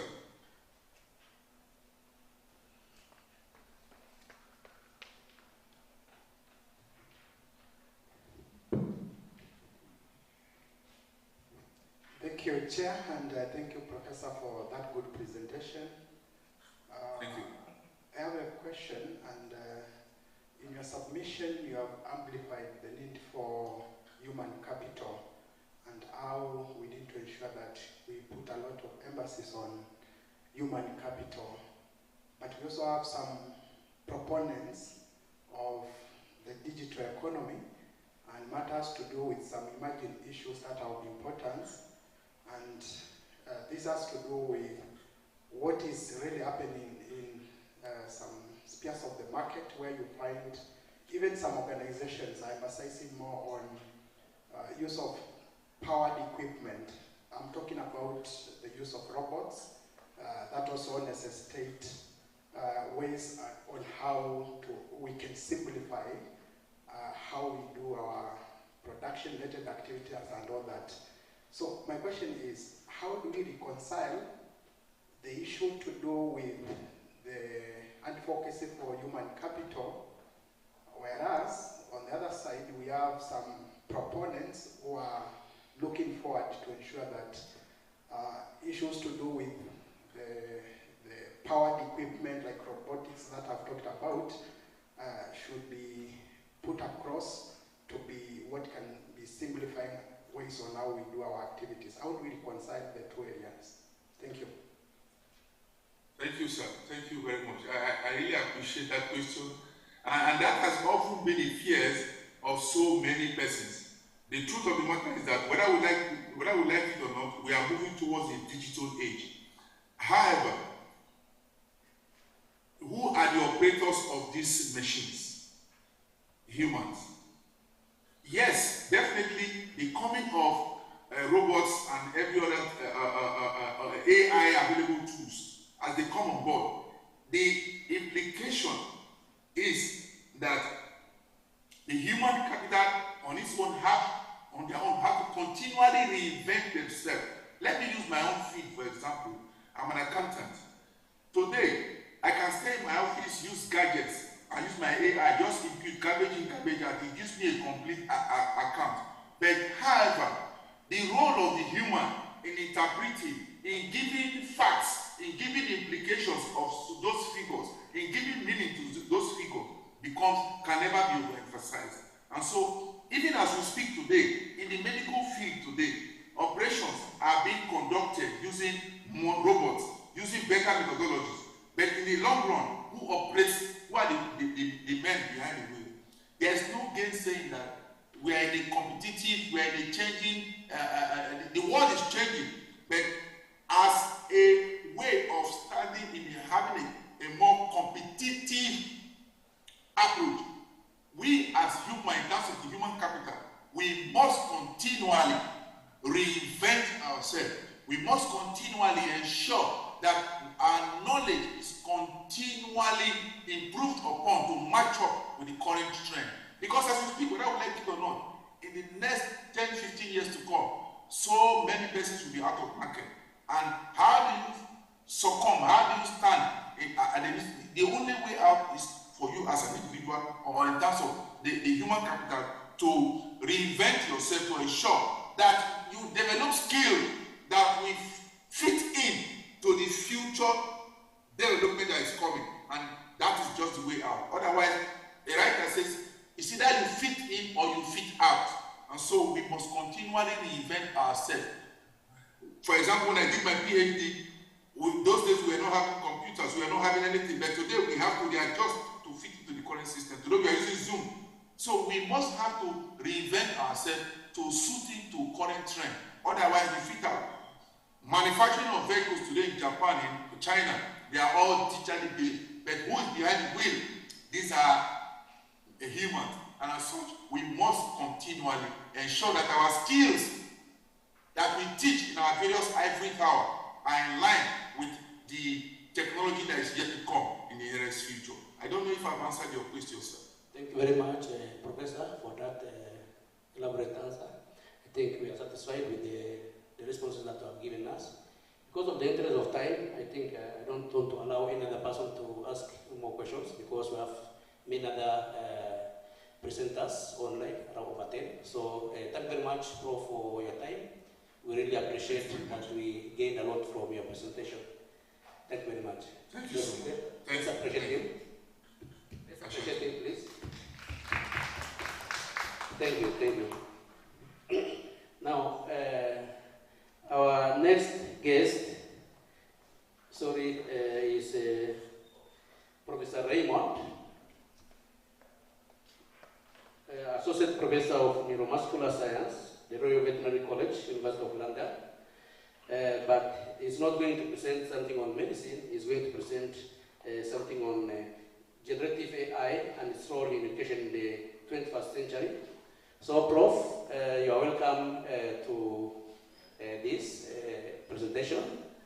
Because of time, we request that you also take many more time so that we'll also allow other presenters, please. Thank you. Welcome. Thank you very much. I'd like, first of all, to appreciate Mary University of Science and Technology. Thank you for this invitation. So I extend my thanks to the Vice Chancellor, all members of staff, and all those guests who are attending this conference today. As you have apprehended, my area of expertise is in neuroscience and on neuroanatomy and neurology. But I like advancing aspects of the neural networks in areas regarding AI. And so part of my credentials, I work in terms of education in AI and basically looking at how e-learning is being influenced by AI. So without much ado, I want to share my slides. I hope everything will come out well.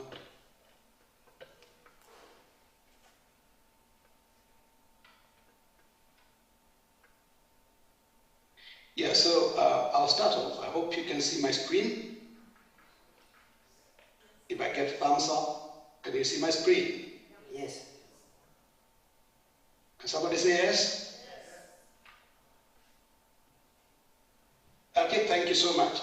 So I want to talk about AI in higher education, or the diffusion of AI in higher education. And I just want to go straight away to talk about the conceptual framework for AI impact, or for AI to have impact in our education systems. The AI has always been seen as kind of a monster, and this morning when I was just thinking about it, or what I'm going to present, and just making some few changes, and I was just thinking, what do we perceive AI to be? Is it an ogre or a friendly giant? And let me submit to you that AI had generated this image. I keyed in a few things and requested to have this. And so this was generated by AI itself. And so for that reason, you can see that immediately you start thinking about AI. Today, the transformation that we are seeing in learning, or the landscape, academic landscape, is very important.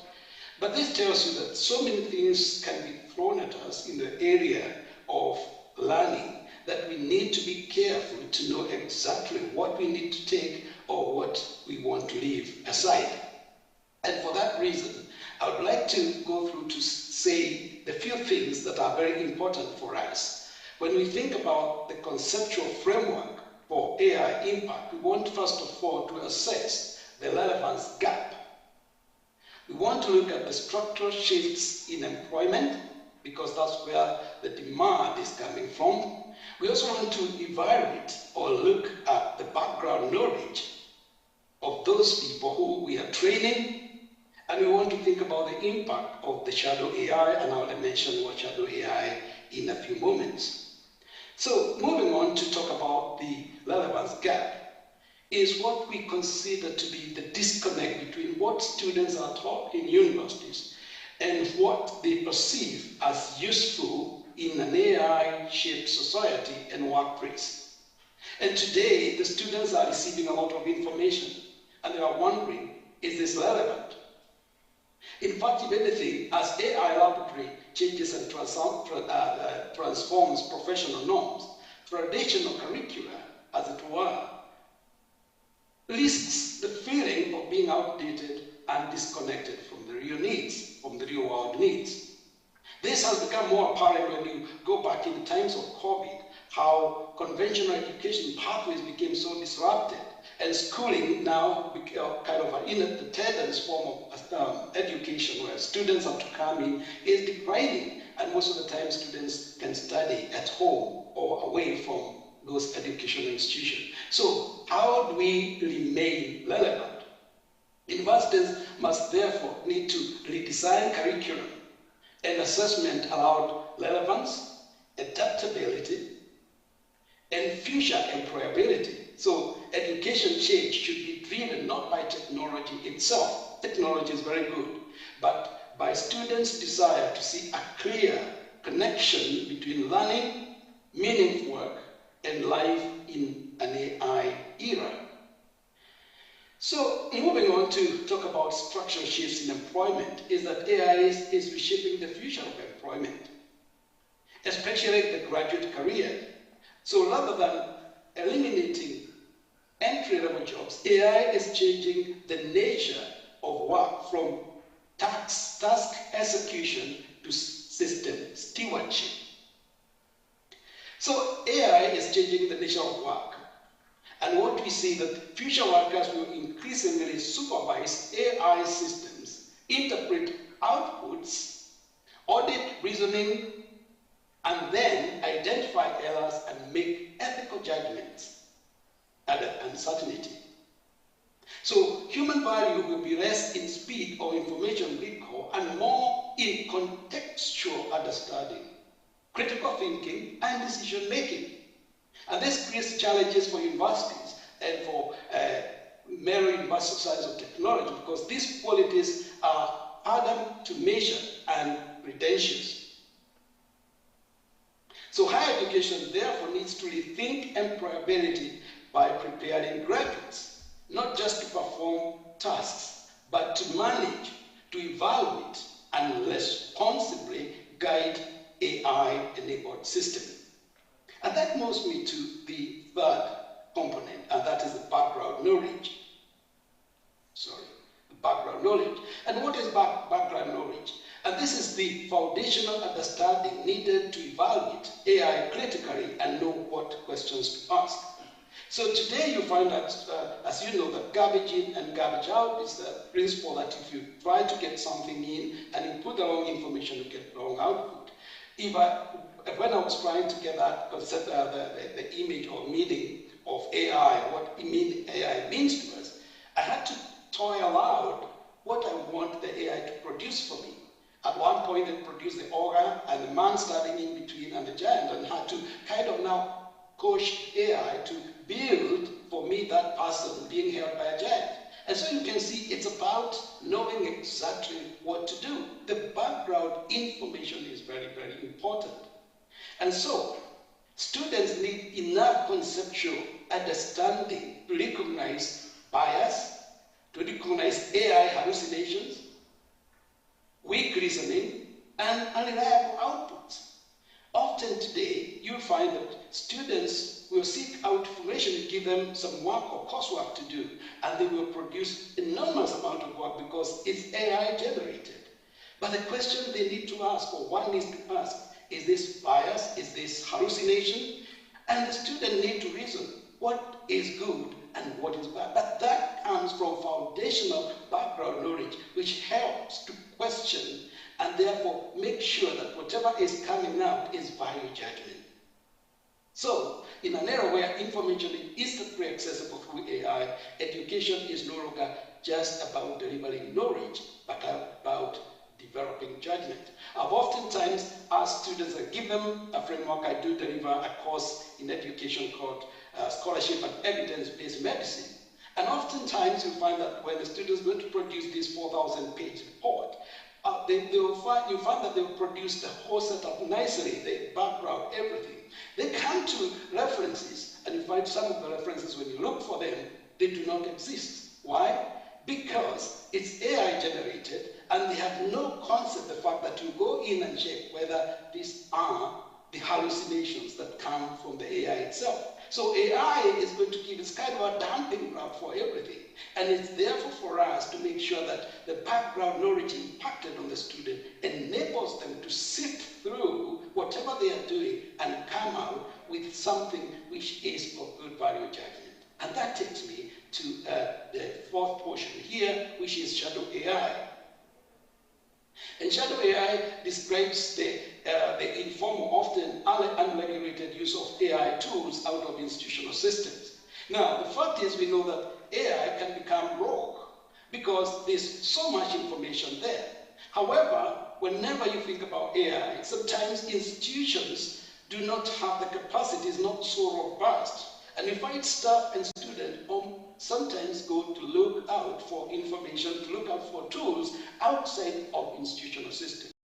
So what does this tell us? That we would find ourselves as an institution, as Mary University of Science and Technology, finding yourself that students and staff are actually operating in different spheres, whereby information they are processing is for your university. You might find that they are, without knowing, sending sensitive information or even student information or data outside to the rest of the world, and which could, of course, lead to serious consequences. The other thing is that when you think about shadow AI, you're thinking about equality or equity. In other words, when the people who have and have not, they are struggling to kind of get these AI tools. Those who have those tools that they can go out and invest in this brand new computer, capable, supercomputer, capable of getting this information.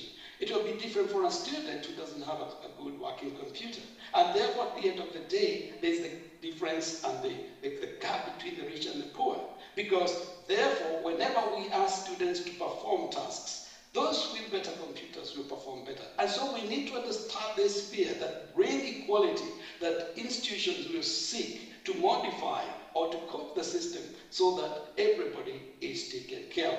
So it is very important to know this shadow AI is there, and we are always kind of invading those areas. Recently, I was trying to work with ChatGPT, but my institution used Microsoft. And the question is, when I was trying to format something, I got this question, is, you know that this data could go outside of your institution.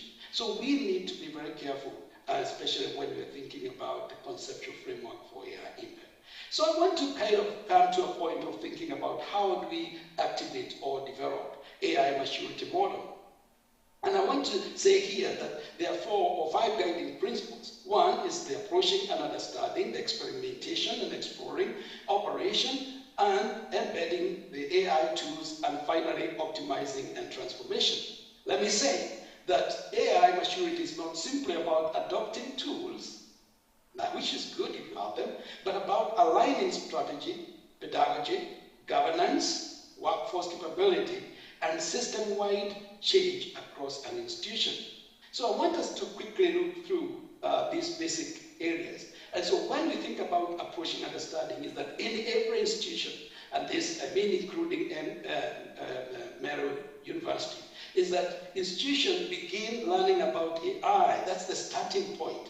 Its opportunities, risks, and implications for education. This stage actually focuses on awareness, AI literacy, how we make sure that students have the requisite literacy, the staff are equally exposed to it. We think about ethical considerations and understanding how AI is reshaping learning and work. So there's a lot to do. We'll think about how does AI affect our library? How can we make sure that all the information the students need is found within? So we need to think, where can we bring in AI? The other thing we want to think about is experimenting, the stage of experimenting. Once you bring in a certain tool, institutions start trialing AI tools and testing small scale. You don't go full throttle. The emphasis is on identifying real problems AI could solve rather than adopting technology for its own sake. And many times we find that technologies develop their PowerPoint, which I'm using now, was not developed for education. It was actually developed for the industry, for businesses. But we have adopted it, and that's what we have done, is to kind of put it together for our own use. And oftentimes we go for technology because there's a new technology, it's doing ABC. But we need to think very carefully, what is this technology for? It may be very expensive and so being very literal. Then moving on to say the operational stage is where AI becomes part of everyday institutional practice. So organization establish AI principles, therefore you have got guiding principles for how you're going to use it, the ethics, the staff training, workflow, governance, and support system to integrate AI consistently across teaching and administration. The other aspect is now embedding, so that AI is no longer to be treated as a standalone initiative, but integrated in wider institutional framework or strategy, into systems, into procurement, digital transformation, where learning, we just bring in so many of the technologies and make sure that we are embedding with a lot of clarity. So data maturity and governance become critical at this stage. The other model is the optimization. And therefore you think about how do you optimize and transform. So this is where AI is used to strategically redesign learning, improve student outcome, automate routine work, therefore cutting redundancy, creating more flexibility, especially for staff, that people can work from home, personalized education models, etc. So the focus is for efficiency gains to transformational institutional change. This leads productivity. And so from there, I want to ask this question. How do we operate in the sphere of AI? And this is the AI value proposition. Is it people-centric or is it AI-centric? Where are we? And if today I asked you, some of you are educationists, you are lecturers, and ask you this simple question. If you are going to think about formative assessment, would it be more people-centric, especially giving feedback, or you don't want AI to do that? If it's a summative exam, do you want it to be a little bit more AI and more people-centric? Because the exam question has to be generated by a human being. But the AI can modify some things for you. It could be the mode of transmission when the student has to sit exam. So I want to propose here that the human-centered education is very important, that we are gaining on both worlds. Some things will be more people-centric, others will be AI-centric. So we need to identify activities in an education setting are high value and should remain human-centered, and those which can be supported or handed over to AI. So AI is not the final solution, it's choosing what is best. And I wanted to talk about alignment, but this is again talking about the different aspect, how do we align our AI? And we want to think about the various areas that we want to kind of change or to align. And what are the strategic priorities we trying to support? One, we want to improve student experience or well-being, reducing staff workload, increasing assessment efficiency, which is very good. Every staff wants to feel like at this end of the year, there's so much going on. And I want some of the assessment to be done by the AI, there are multiple choice questions, that can be all done by the AI, and you're left with less to do.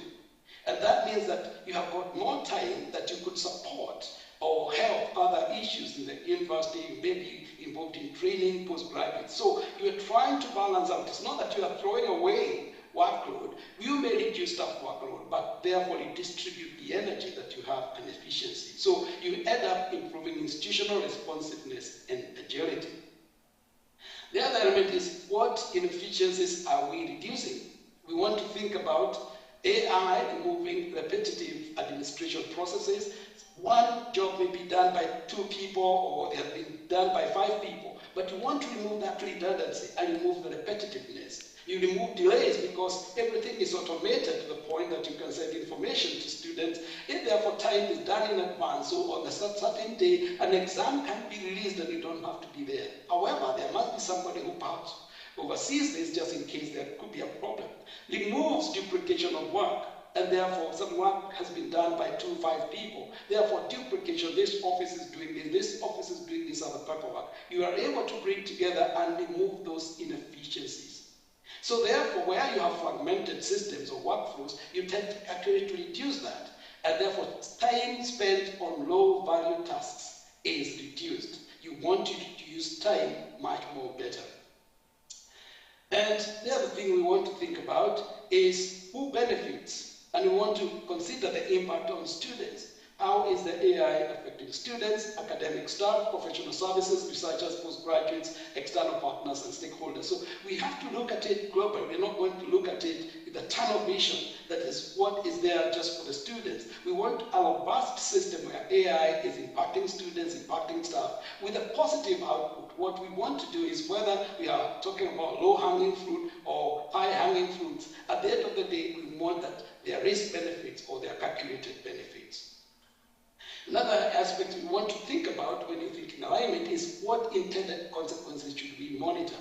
And I want to say here that we want to think about the increased workload through poor implementation. So if you have got AI tools, but yet you have got a poor implementation process, it becomes more of a problem and therefore increase work instead of reducing it. So you also want to make sure some of the unintended consequences, such as transparency. You want to make sure that whatever is going out there, information that is going to the students, see, you want to make sure that trust is there, that whatever data I'm holding of a student is actually held in confidence. So there's a lot to think about. We do not want an intended consequence because AI then opens up vulnerability.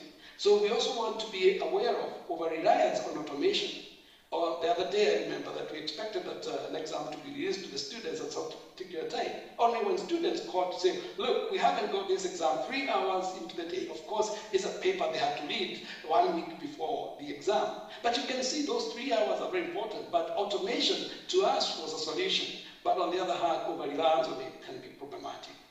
Then you think about accessibility or inclusions. And therefore, we are thinking about, suppose we bring in a new technology, is it making sure that every person is included?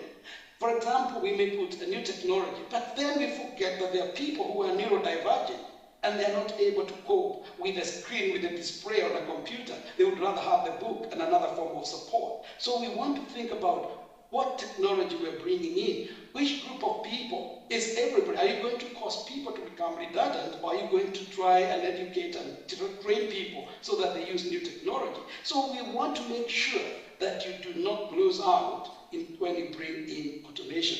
So the other thing we want to think about is loss of human judgment or context, because whenever we dispose or we put things off onto the AI, or we use AI to drive our institutions, we lose human judgment.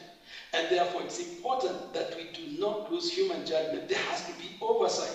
And that's why I was talking about the human-centric and AI-centric and getting into a middle ground. And when I look at other unintended consequences we should monitor, is you might end up increasing workload through poor implementation, reduced trust or transparency, as I said, over-reliance and so forth. And so we want to look at, finally, the kind of things that, in a nutshell, are going to affect us. We are going to think, and I want to go back into that initial statement. We're thinking about inefficiency. We are thinking about what capacity we are freeing. In other words, what can be done by AI and what should we retain? Think about who benefits, consider the impact on the various aspects like students, staff, and professional services, and so forth. And at the end of the day, what we want is to harness AI and make it useful for institutions. And I want to kind of add here and just want to acknowledge quite a number of people who are searched some of the information. And so with that, I want to say thank you so much. I hope I've been able to use less than 20 minutes of the 30 minutes given. Thank you very much. Thank you very much, Professor Raymond, for that clear presentations about the AI. I know we have a lot of challenges in, due to these changes in the technology, especially, of course, you mentioned about the positive part of the AI. However, there are also the harmful effect of this AI, whether it is in academia or even workplace. You also mentioned to us about the AI maturity models and the AI impact alignment, all of which are, in my opinion, are clear. Because of time, I know we have so many presenters in line. I think your presentation was clear. We really appreciate for your time and for your new information that we have from that end. So thank you very much, Professor, for that, and we really appreciate you. And I think the members, can we appreciate the Professor? Thank you. Thank you very much. I do appreciate that. Thank you for this invitation once again. I feel part and parcel of Meru University Science and Technology. Thank you so much. Thank you very much, Professor. Have a nice day. Thank you.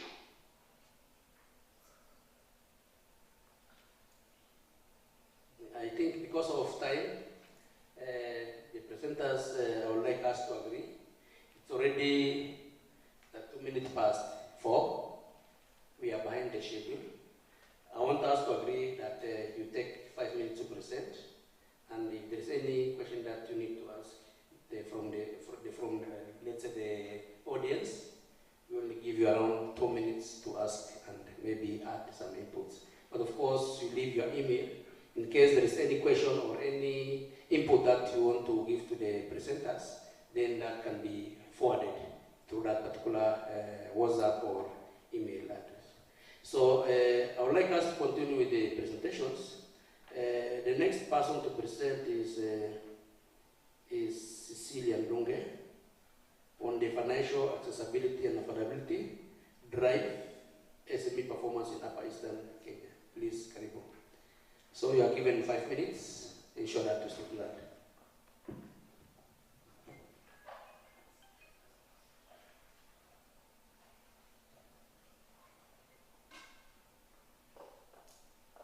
Which means you don't have to cover everything, the key issues, and especially the results.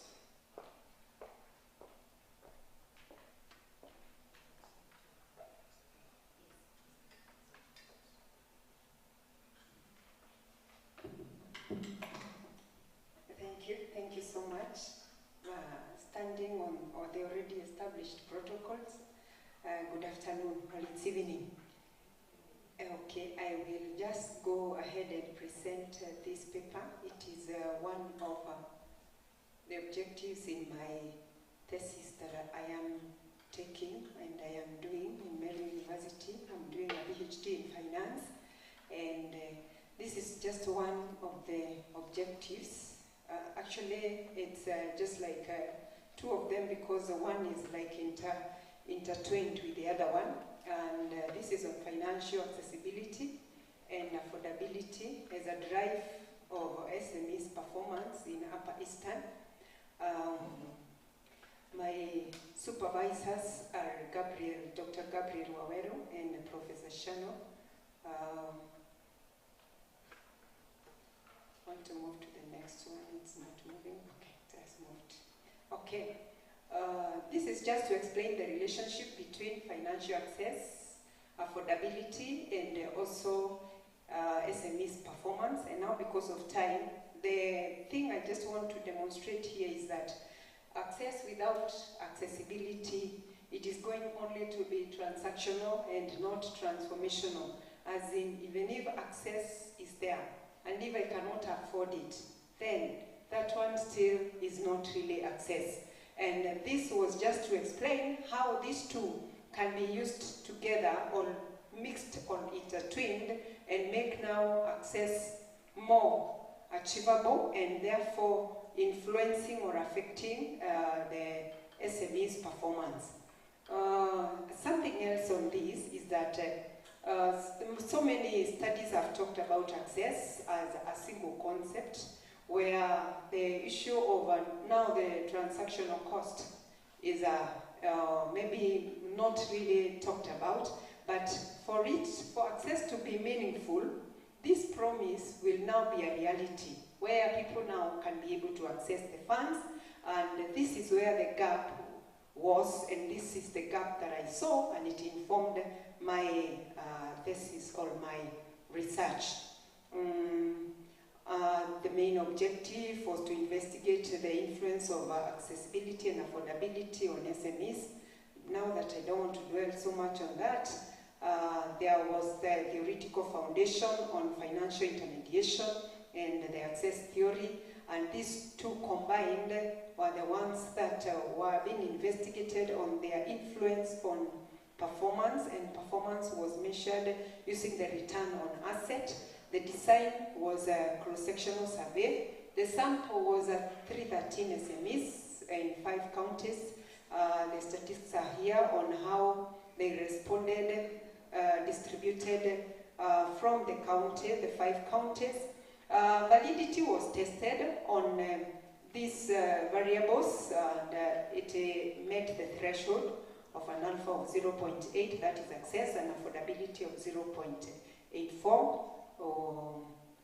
Then there is also a distribution of these SMEs, the different sectors that were sampled and the ones that were studied on.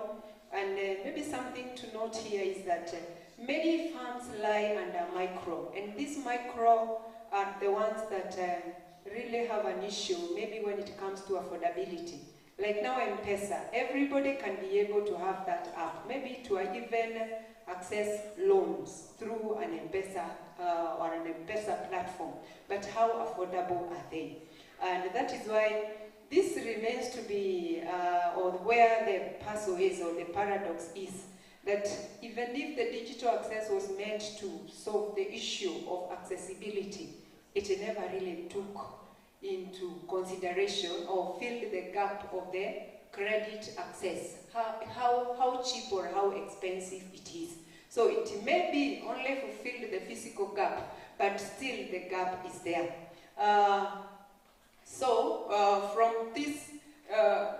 From these maybe analysis or these results, so many people are able to really access money digitally. But when it comes to the expense or the affordability, it now stops the access. It limits the access because how many are able to afford it?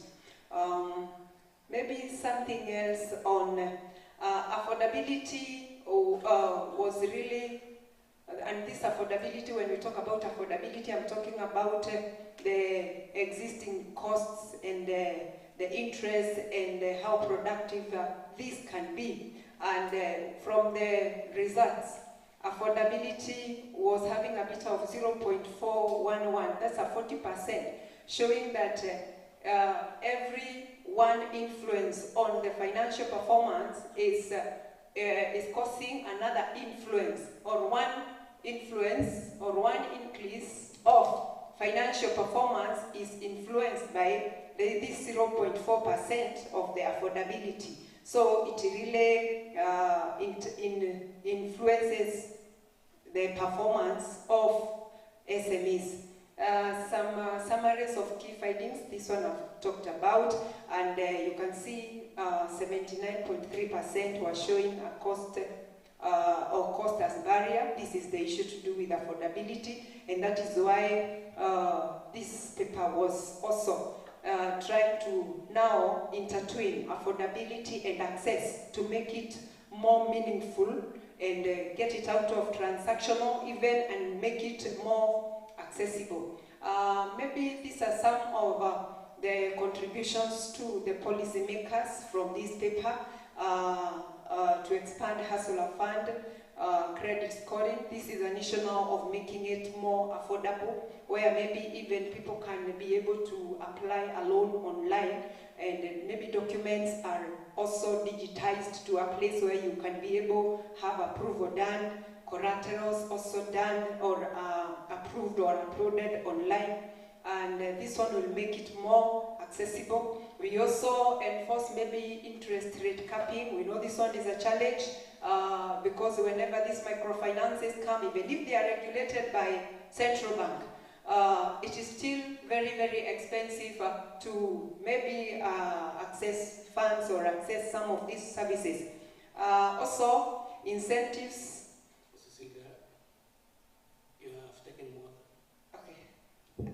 Okay, let me just talk about the implication, a few implications. Move beyond the traditional collaterals, this is what I was talking about, and make it maybe accessible through online. Maybe we can also use the digital footprints, and this is just a way of not just making connectivity an issue of only accessing. Let us also see how we can be able to reach it and in a more affordable rate. Maybe my conclusions and the way forward. This is like a contribution or recommendations to the policymakers so that maybe more alternatives can come in to reduce on cost. Also, to adopt inclusive lending, maybe you prioritize the cash flow over the collaterals. It is also a platform for more researchers to do more, because like maybe I used a cross-sectional approach. Maybe someone can also use other designs which can also be more informative. Thank you. Yeah, thank you.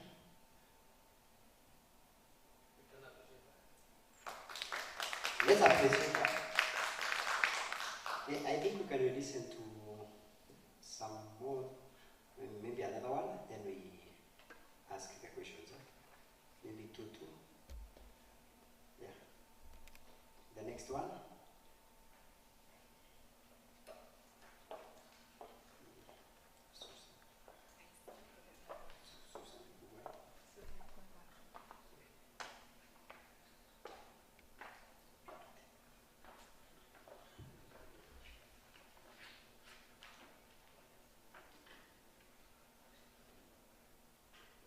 Air purity, Buba.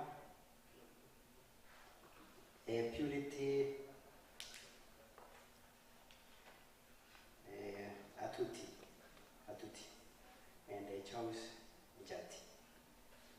Yeah, you can preserve the questions for Cecilia. Then after the presenter who is on stage, we shall ask the two questions.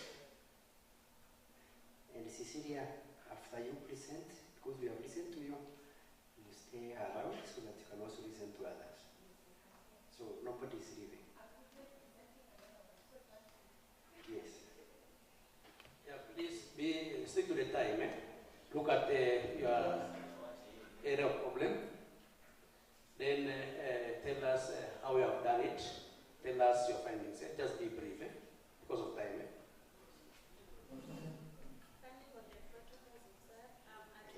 You can use the mic, please.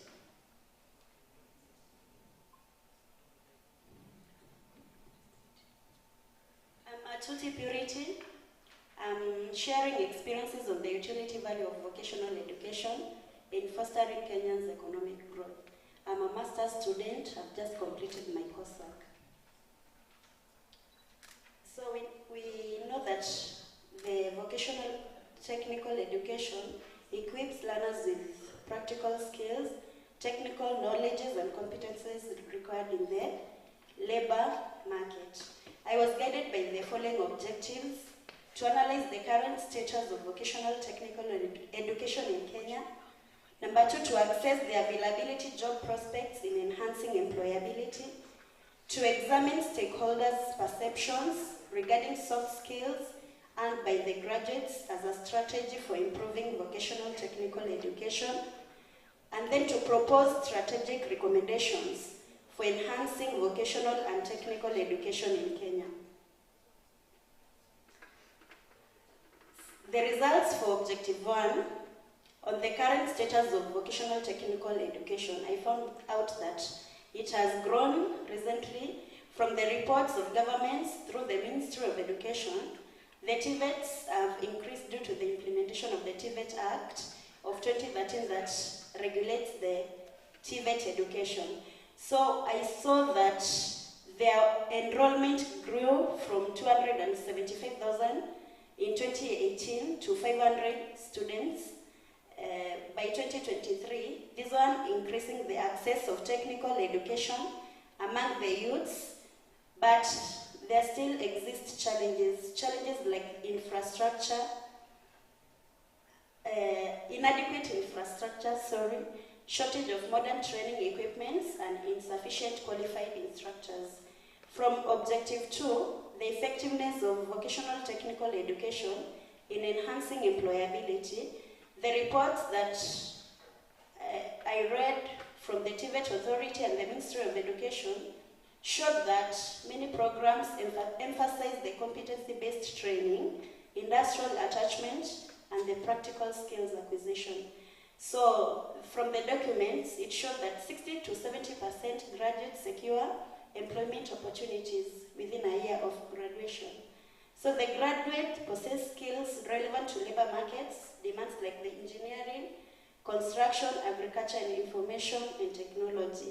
From Objective 3, the stakeholders' perception of vocational technical education, the policymakers and employees sees the vocational technical education as essential for producing a skilled workforce and supporting industrial development. So the reports showed that the TVETs is regarded as a second choice as compared to the university education. So it showed that more than half of the secondary school graduates prefer university pathways as compared to going to the TVETs. So, and this one can be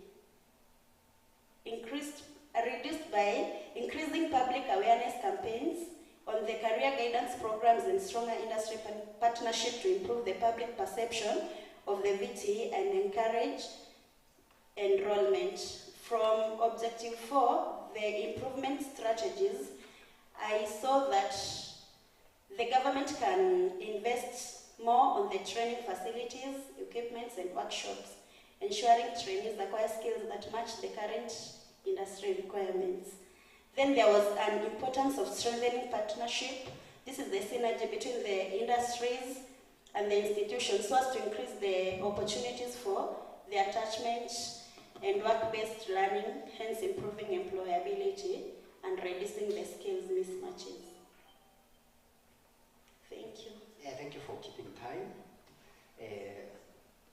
That was very good. We have decided, all of us, to present, so we can reserve the questions. You can write them somewhere so that we can ask after everybody has presented. So the next person should be on stage. That is Susan Buba.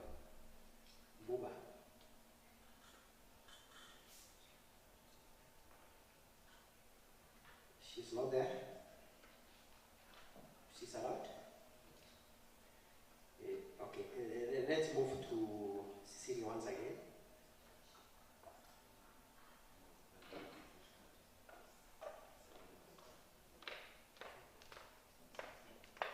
Minutes. They concentrate on the key areas. You are studying the problem, statement of the problem, that is the objectives, yes, and the results. Okay. Maybe the design you can just mention. Okay. This is financial awareness and farm size, moderate the financial performance of SMEs in Kenya. This is another paper from my thesis. I know this one included the moderating variable. I just go to maybe the gap.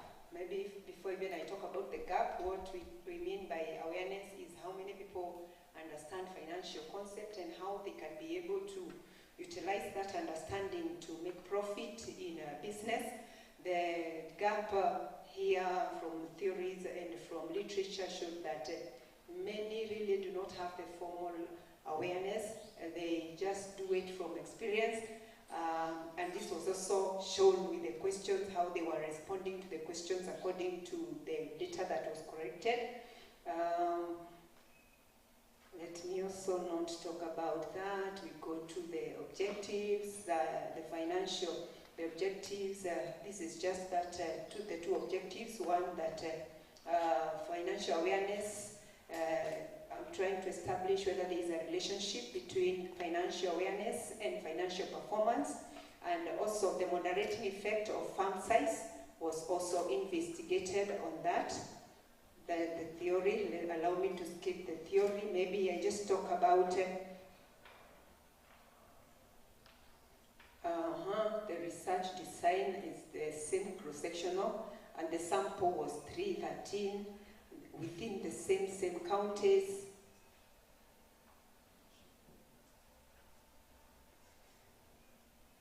Maybe you just go to some, you can see from this very result, 75.7%, they feel well informed. That is a feeling. It's okay. From what their responses was, it brought about a perceivedness or a perceived awareness. Low formal education. This one was demonstrated by only 46.6%. And these are the ones that seemed to have some formal training. So the implication here, most learning, they learn it or they do it through trial and error, or the one that I'm calling experience. Some of the statements that were down there in our questionnaire, I have just picked a few, I will not go to that now.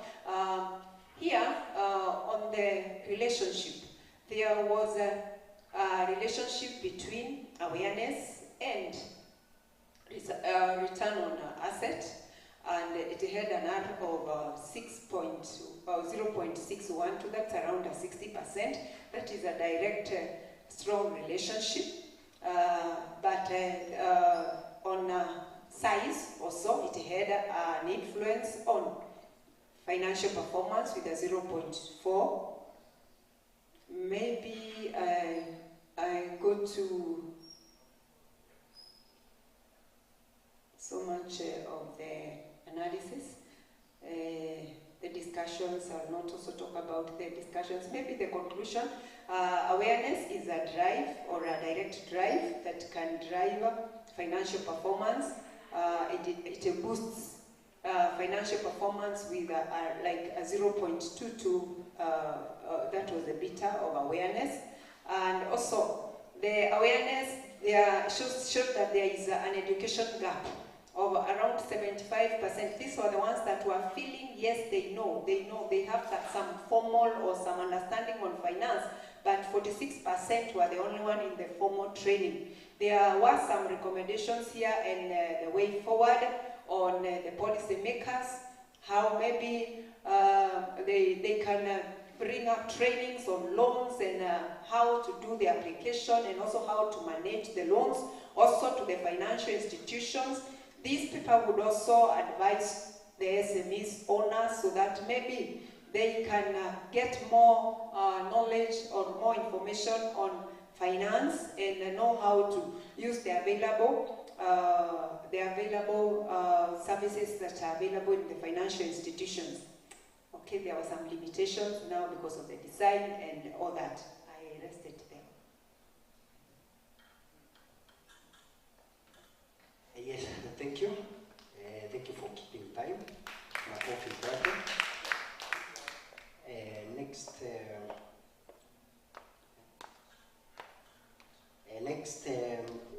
let me see whether these ones are around. Peter Kehana and Mogambi. Buba. No.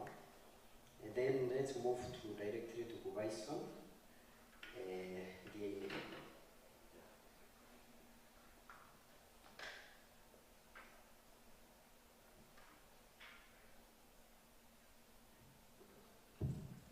As Bison prepares, is Candy Jaffet around?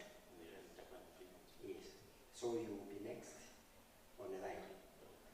Candy Jaffet, next. Thank you very much, Chair. Good afternoon, good evening, ladies and gentlemen. So this is Bison. Now I'm presenting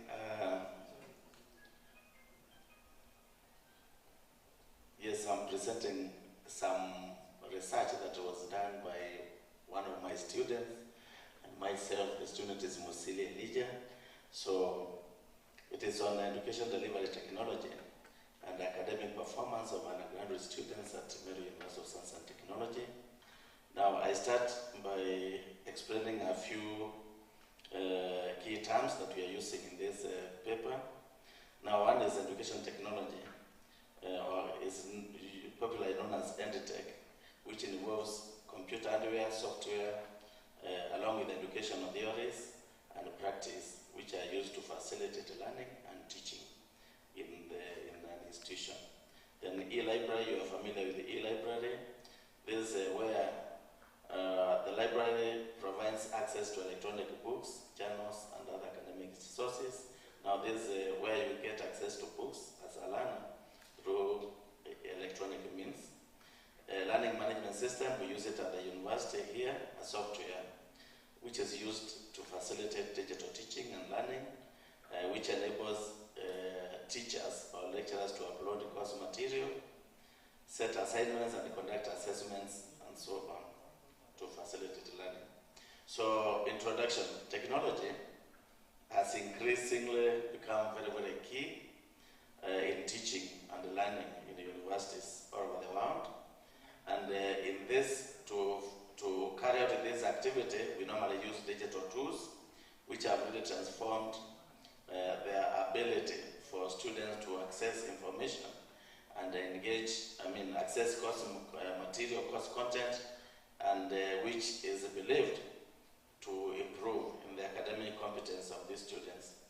Now, we also say that, the objective of this study was to investigate the influence of technology use on academic performance of undergraduate students at Meru University.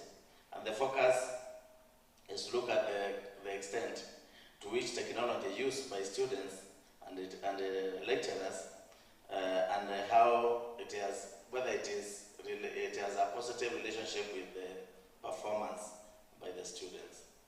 Now, learning technologies that we are considering this study include learning management system, the one that we use in the university, e-library, online collaboration platform, even mobile learning applications, and generally the internet. These have really provided a lot of opportunities according to Davis in 1989 and Siemens 2005. Now the problem that we have, or the problem how we stated is that although this technology that we use to deliver teaching and learning, although it has expanded in Meru University, there still remains insufficient empirical evidence on direct or measurable impact or effect on this technology use when it comes to performance by students. And so this objective is anchored, or the study is anchored on a theory that is called TAM, Technology Acceptance Model, which says that it says that there are two cognitive factors in technology use when it comes to learning. One is the perceived usefulness of the technology, and the other one is perceived ease of using that technology. And these are the ones that, in order to determine whether individuals accept or adopt a technology. So for students or for learners in a learning institution, it is important for us to find out the technologies that we use to deliver education or learning, whether they are acceptable to the student and whether it is a technology that is easy to use. So research design, the study used a descriptive survey, research design, and which in the target population for this study comprised of undergraduate students at Meru University, and it was just like it was a sample of students from the School of Business and Economics, and these students were selected in the area of School of Business and Economics because the kind of learning that takes place in this school is very, very easy to use these technologies or these LMS, e-library, and other digital platforms that we use in teaching. So it employed stratified random sampling technique for student respondents, because there are two categories of respondents in this study, or participants in this study. The lecturers, a few selected lecturers, and the students who are selected using stratified random sampling because of the cohorts that the business students have. So random selection was applied within each student stratum or cohort using a random number table. Purposive sampling was used for people, for teachers, and the main item that was used in collecting data was Dr. Obeso, you are taking a lot of time.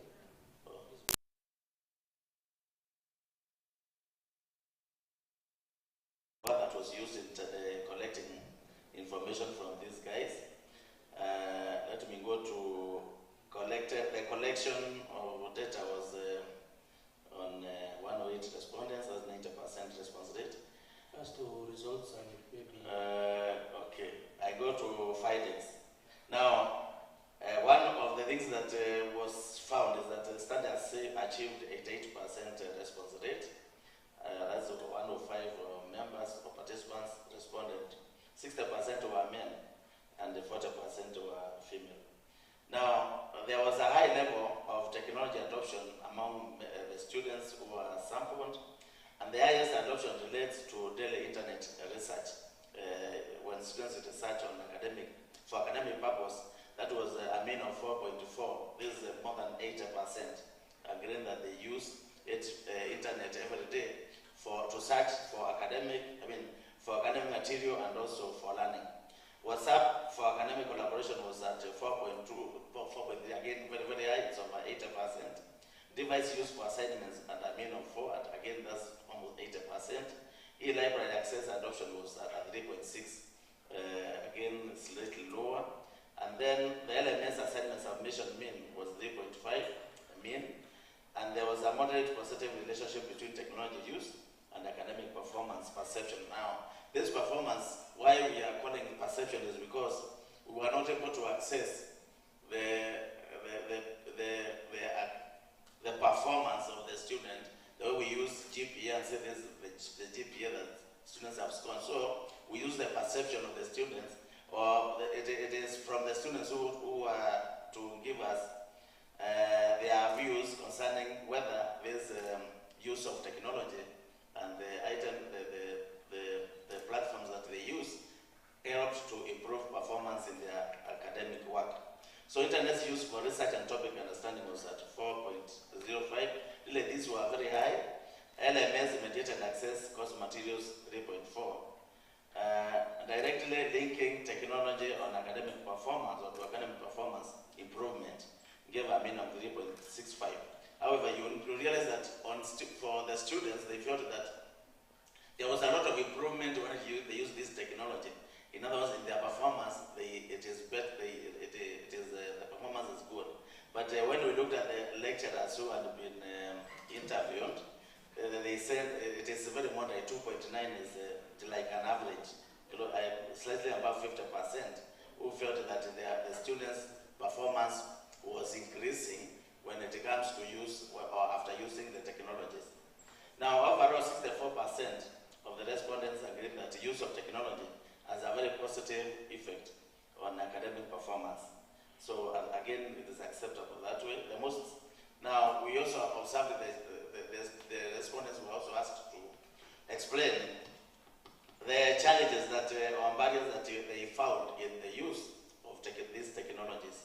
And the first one that they said was weak campus internet connectivity, where over 80% said there was a problem in that area. Inadequate device access, like many of the students do not have laptops, which are more convenient for using these digital platforms as opposed to just a smartphone. Social media distractions, when people spend a lot of time on social media and forget to use it for purposes of learning or using academic work. Insufficient lecture LMS content, again, where lecturers are supposed to submit or to send notes and other learning materials in the LMS system that we use in the university. Many students who are not able to access, or the lecturers themselves are not able to provide that. Then insufficient digital skills training. This is one of the areas that... Thank you, Doc. So recommendations, just allow me, Dr. Tyler, to say this. Recommendations from this study is that the campus Wi-Fi infrastructure needs some upgrade. There's need to subsidize data bundles for learners. I don't know whether it is done. Mandatory digital literacy training for both the students as well as lecturers is really key if we want to succeed in using digital platform to enhance learning in the university. Thank you very much, members. Yeah, thank you. Tumpigie makofi. Thank you so much.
public universities, co-authored with Dr.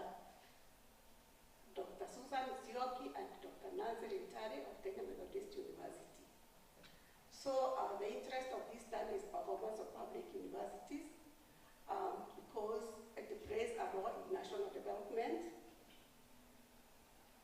through teaching, research, and innovations, through utilization of human capital. Human capital, we are aware that universities are investing, just like any other organization, investing a lot in human capital. But this does not translate to the performance.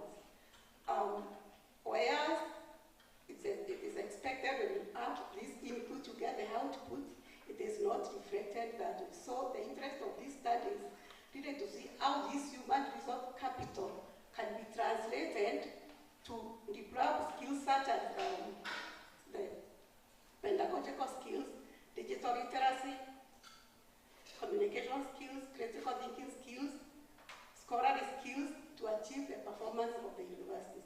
The problem is, even with the high investments, it is not translated to performance. Human capital only produces institutional returns when it's translated to those developable resources, including the digital literacy, which I can now comfortably quote what Dr. Bison has said, and also pedagogical skills. I will not go to that. I want to go straight to methodology of this. The study adopted the pragmatic research philosophy as well as conceptual survey design, targeting a population of 35 universities that was chartered as at November 2025, and from that we are able to get that 2 universities, we sampled that 2, and through a stratified sampling, we got that that 2 universities to be unit of the analysis, and from these that 2 universities, we got using the Yamane's 1967 formula, we got 223 respondents from 11 levels of management, ranging from the registrars all the way to chairman of departments and heads of departments. And from there, data was collected using the questionnaires on 5 Likert scale, which were delivered physically as well as the Google format forms, and we got a respondent of 181 out of the 223. So I go straight to the descriptive findings. From the results, we can see there was moderate to positive rating of the employee skills, and on university performance also, out of the 191 respondents, there was positive to moderate ratings, and on correlation and integration analysis, the differential results are going to the adjusted R-square, because that's the one that is not affected by any noise. We got 40.8%, which shows the model was able to explain 40%, and the rest was explained by other variables not in this study. And therefore, we come to the discussions that the positive regression coefficient of 47.6 and a p-value of 0.01 confirms employee skills as a significant predictor of public university performance, which is consistent with the human capital theory which was adopted by this research. We are able also to see that the critical thinking, research orientation, digital literacy, and the communication skills were perceived as institutional strengths. However, there was a gap in research and scholarly skills of a mean of 1.90 and a pedagogical knowledge of a mean of 2.34, which shows a significant, given that research output is a primary university performance measure. This also is in line with Salman, who possessed a technical and interpersonal and strategic skills positively correlate with organizational performance, as well as consistent with the shares that structured training tailored to competency means significant improved performance in public universities in Kenya. I go straight to conclusions that employee skills have a statistically significant and positive influence on the performance of public universities in Kenya, with a bit of 47.6 and a score of 41.1. Critical thinking, digital literacy, and communication are relative strengths. Research and scholarly skills present the greatest performance gap. I need for further research on those two areas because they are critical for university performance. Therefore, we used to recommend that the institutions or universities for that matter must establish and sustain continuous skill development programs at all public universities, covering pedagogical training, research capacity, digital literacy, and mentorship opportunities. Thank you.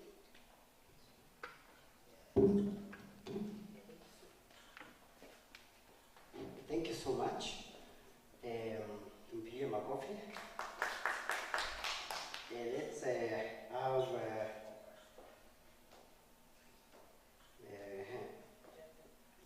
Japhet Kiambi.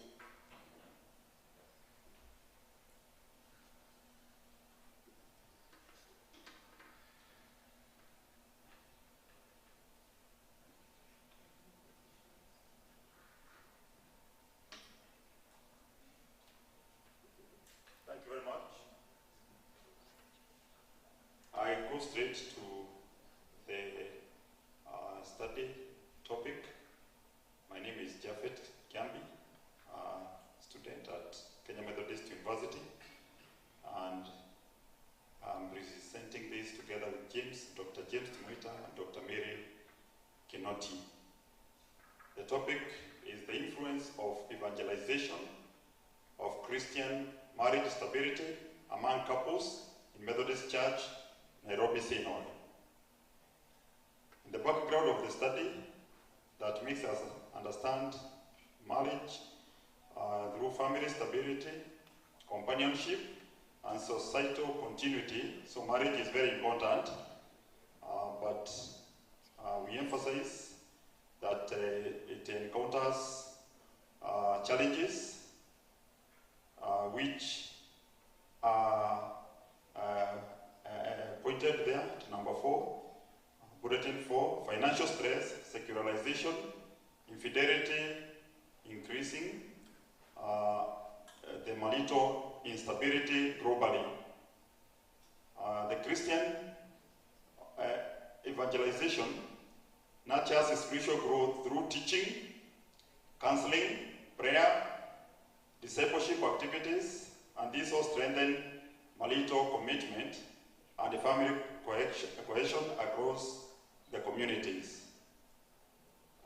The problem statement shows that there is separation and instability, divorce, and evangelization exists, yet instability continues among Christian couples. The gap is shown there in bulletin 4, that there is limited empirical studies examining evangelization influence within the church context, and this creates the gap that necessitated this study. The study was anchored on social change theory, which was advanced by Ammons and later Peter Blair in 1964. And this one evaluates rewards and the costs of relationship and what provides more benefit than losses. The research methodology utilized mixed method design, integrating quantitative and qualitative approaches under the philosophy of pragmatism, which allowed the integration of numerical data and the lived experiences. The target population was married people. I'll go now to the findings. The research findings were first, the response rate 194, married was the target out of 17 circuits of Nairobi Synod of the Methodist Church, and 140 responded.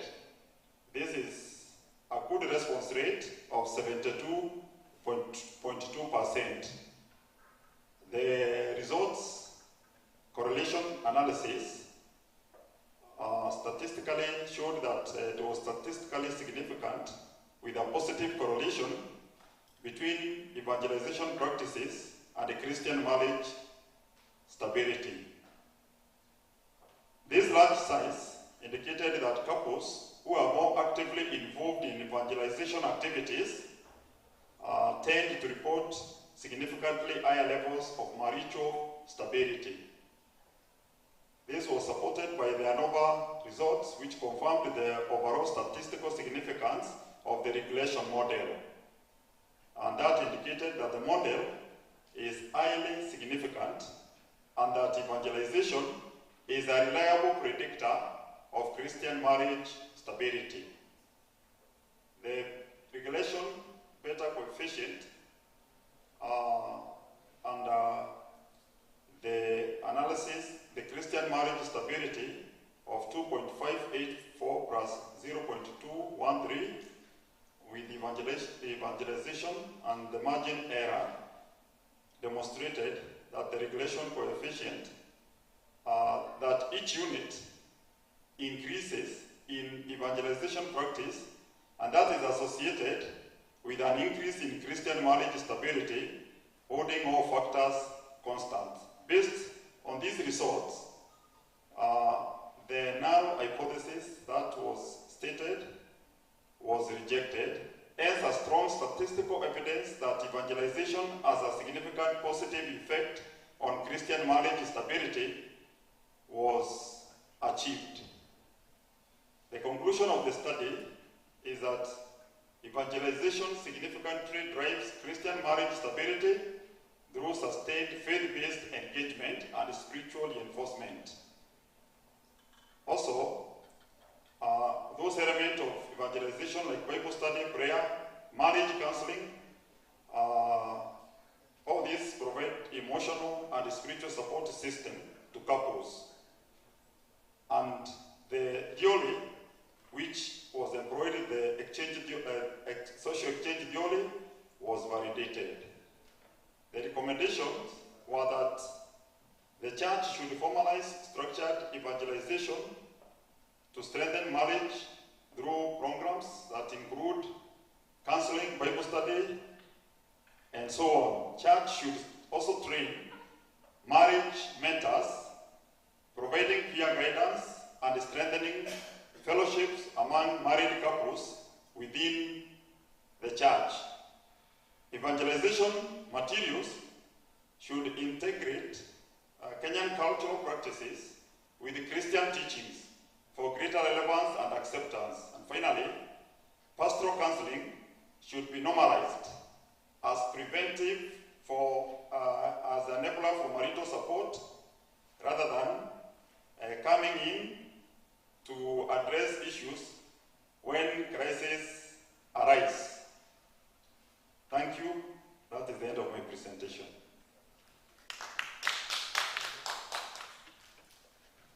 Thank you very much, Kiambi. I think lastly, we have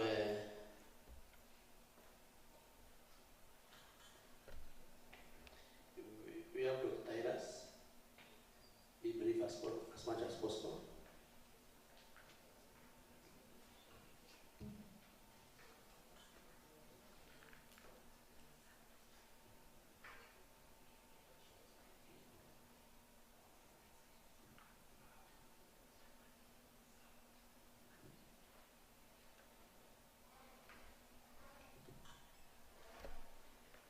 Once again, good afternoon.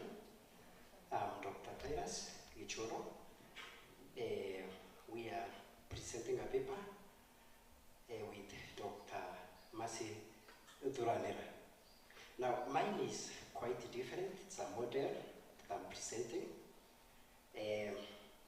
on a narrative eco-psychological attachment model, which I'm calling we are calling NAME for transformative early years of education in Kenya. Maybe on that topic, it's good to understand that when we talk about early education in Kenya, we mean PP1, PP2, up to grade PP3. That is what we call the early years of education. Now, when you talk about narrative, simply it's another word for stories. You know, in Africa, we are born with stories. Even if somebody dies, Africans will just have a story to tell. So we are naturally storytellers. Now, echo, psychological attachment, this refers to the relationship, how people relate to the environment. That the environment causes healing, and also for you to protect the environment, you have to have an attachment. Maybe to draw a question to the members, it is good to understand you can only protect what you are attached to. We protect our family members because we are attached to them. We have a bond to them. Now, in our earlier research, we noted that despite the decades of environmental education, evidence suggests that increased environmental knowledge alone does not consistently translate into environmental responsible behavior. You will see very learned people just throwing a banana and waste. Somebody very learned, which means knowledge is not enough.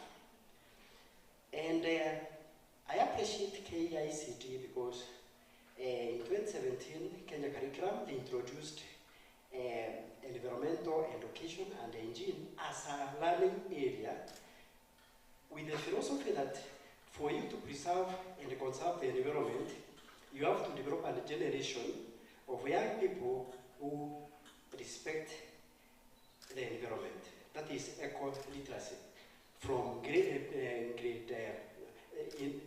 early years of learning. It's also good to understand that in Kenya situation right now, KICD has introduced environmental education as a learning area, but that is not enough if these young children will not be taught in a manner that creates emotions and bonds them to the environment.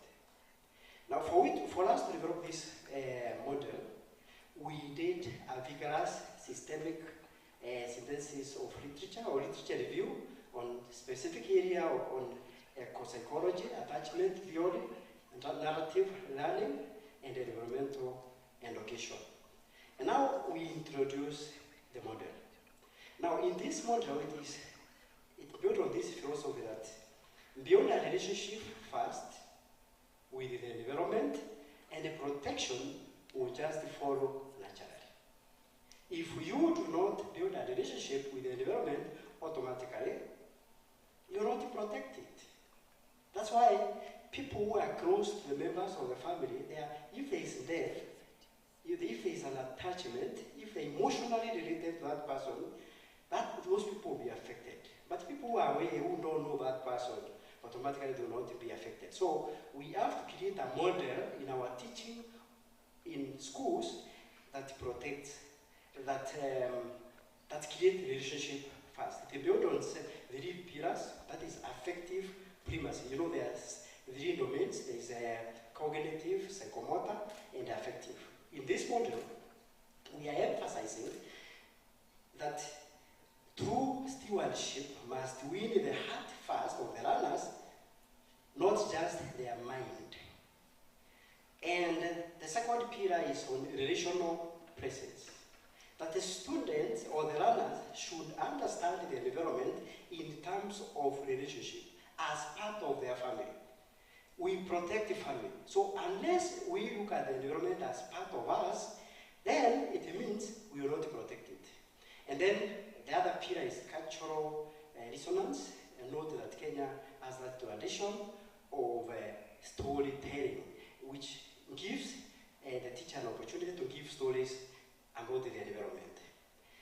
So for the model not work, it has 4 pillars to create ecological bonding so that we may bond with the environment. One of them is eco-psychology. I don't have enough time to explain. Then attachment, narrative, and indigenous knowledge system, and eco-identity. By so dealing with these pillars, you are able to be attached to the environment. For example, when you are teaching the kids, you must create attachment. Let the kids know that these are members of the family. Ukienda kwa mti, take the children to the trees, and if mtoto anagonga mti anamwambia, bro, you are safe. When you are protecting the environment, you are safe. If a tree is so old in the school, anaitwa babu muvule. And every time you can greet babu muvule, you are safe. So that you may create emotions on it. Then, for you to create this model, there are several journeys. And the journey, you expose the learners to the environment, that is outdoor activities. Then you activate, you immerse the student on emotions. Then you create meaning through storytelling. The teacher needs to create the stories, and then the last part of the journey is stewardship. I wish I had more time to explain. Now, in this model, we have theorized the 3 ages of early years of learning. That is PP, PP1, and PP2. These are children with the age of 4 to 5. In this age, the teacher of the children must invoke what we call a somatosensory connection. You connect the children with the environment through touching, smelling. That's why from those images, you see the teachers exposed the learners to touching the water, enjoying the colors of the flowers, smelling, drawing, things like that. Even playing with the dirt in the environment. That is the first stage. That is PP1 and the PP2. You have to awaken their sensory on the environment so that you may create an attachment. Then the second stage, that is grade PP1 and PP2, 6 years to 8 years. This is the stage we are calling narrative integration. Look at that image I'm using there. For children, I couldn't complete my presentation without pictures. You know, children like pictures. Now that is soil erosion. Now the teacher can give a lot of stories there. Now the earth is called Mother Earth. You tell the children this is Mother Earth. And Mother Earth is covered with sugar, and it is covered.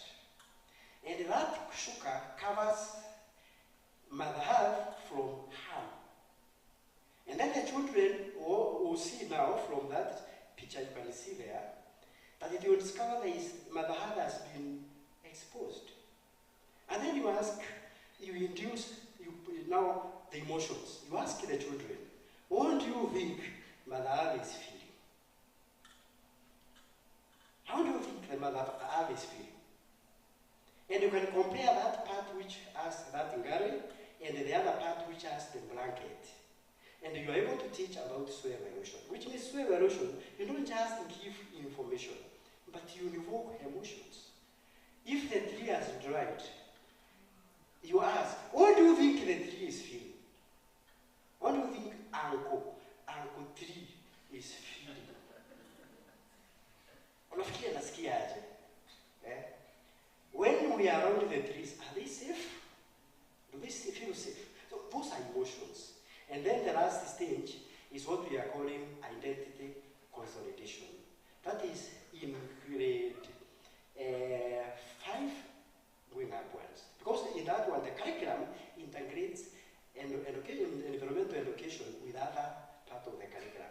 And this one, this is where a person develops attachment, complete attachment to the environment. And this person can protect it. If you want to know how somebody with can protect something, touch somebody's wife, because of their emotional attachment, you can easily be killed.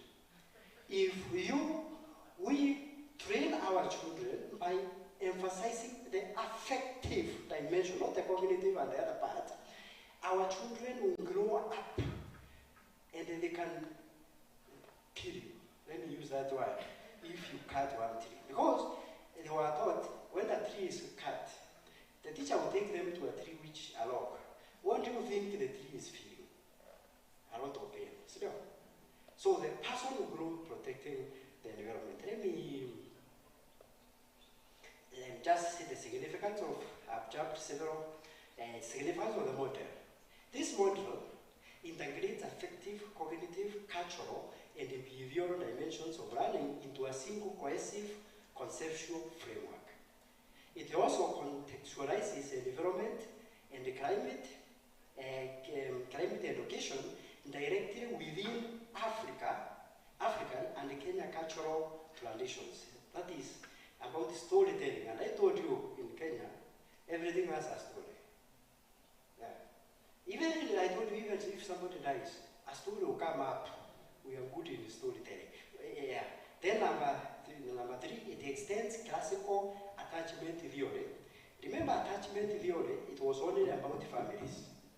But our model is extending the relationship, not only about people to people, brother, sister, but it's also extending the attachment to the environment.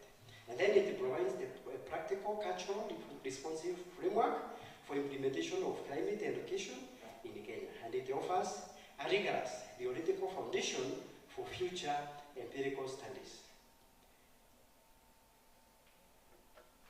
Thank you so much. This model, if adopted for early years of education and taught it to teachers, it will develop resilient, empathetic, and mindful African ecologists who are ready to fight for the environment because they are attached to it emotionally. Thank you. Thank you very much. At this point, I think we can ask the audience to ask the questions to the respective presenters who are presented earlier, starting with Cecilia. No, starting with Purity. Purity presented on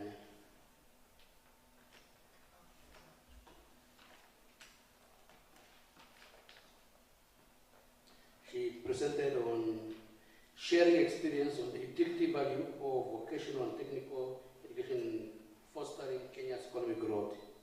So any question, any input for her? If you can remember.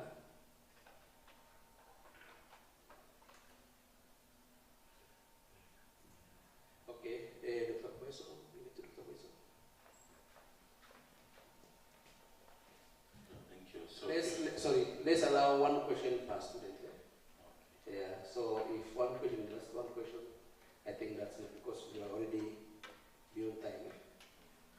So thank you, Purity. This issue of TVET, linking the industry with the TVET institutions is what is one of the major challenges that we are facing.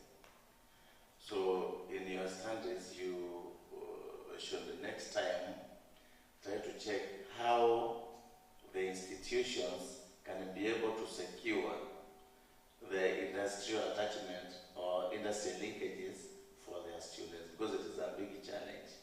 And especially because the students are many and the industries or places of attachment are very few.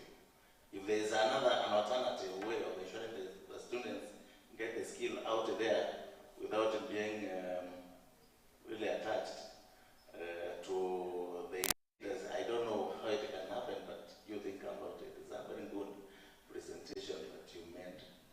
Thank you, Chair. Thank you, Dr. Question, for that input.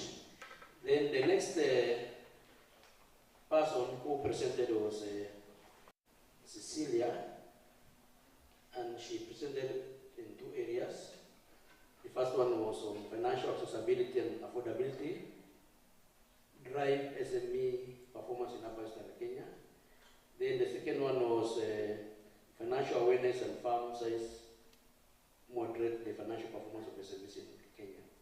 If you have any input on that presentation, please let's kindly help Dr. September. I have a question to Cecilia on accessibility of finances.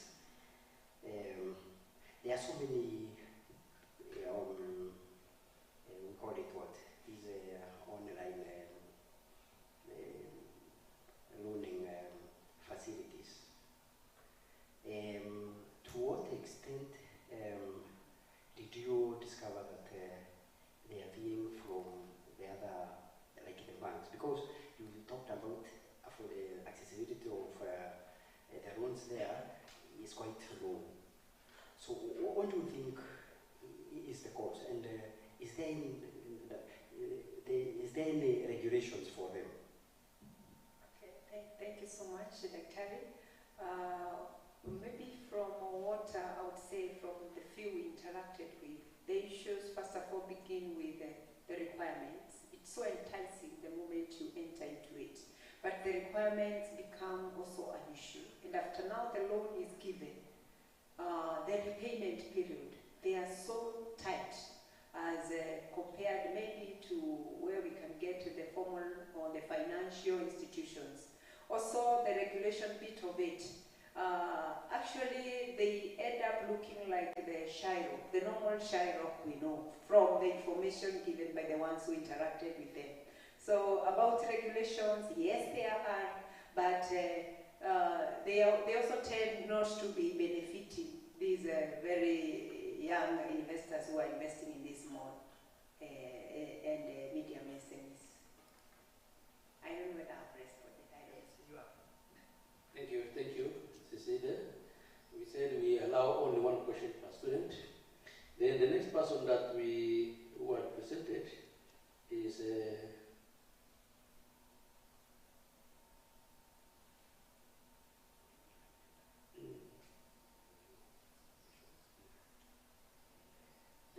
we have Dr. Kubaison. Dr. Kubaison, he presented on relationship between education delivery technology and the academic performance of undergraduate students at Meru University of Science and Technology. Any question or any input for Dr. Kubaison on his designations? Dr. Agnes, close up.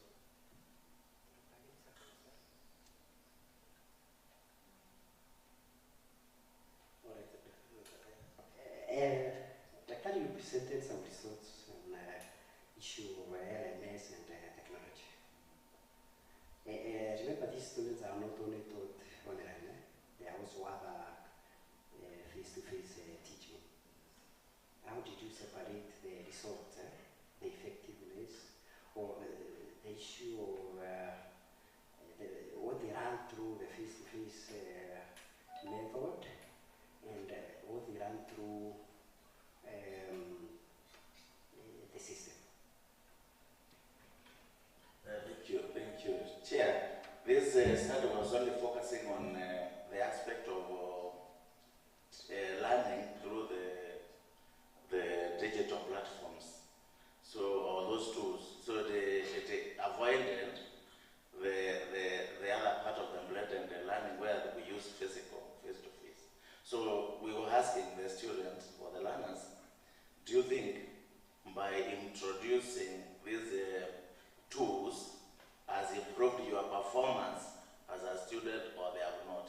That's why we put only the issue of perception by the student as a result. So they were able to say there was improvement. But I said, when it came to the lecturers, they had a different opinion. In other words, according to the lecturers, the performance the improvement was low compared to the students. The students were feeling there was improved performance. Thank you. Thank you. I think in some way I'm talking about the positive relationship, Dr. Kubaison. But you have not seen any regression being run. You only say positive relationship based on the descriptives. So you don't say relationship. You don't measure the relationship based on the descriptives. At least you should include the evaluation models. Yeah, okay. The next one is Evelyn on effect of employees' skills on performance of public universities in Kenya. Any input for Madam Evelyn?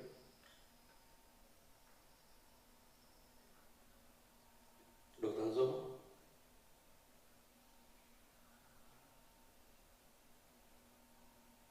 Okay, maybe I would like to ask, you talked about there's a positive relationship between skills and performance in public universities. Are there any other factors other than maybe the skills? Because most of the universities that underperform, I don't know which ones underperform, they normally employ skilled employees. Do we have one that employed and skilled and therefore the performance has gone down, or are there any other things that are likely to affect the performance of universities other than the skills? Thank you, Dr. for that question. Actually, there are others for this research concentrated on employee skills. We have also employee knowledge that affects performance. We also have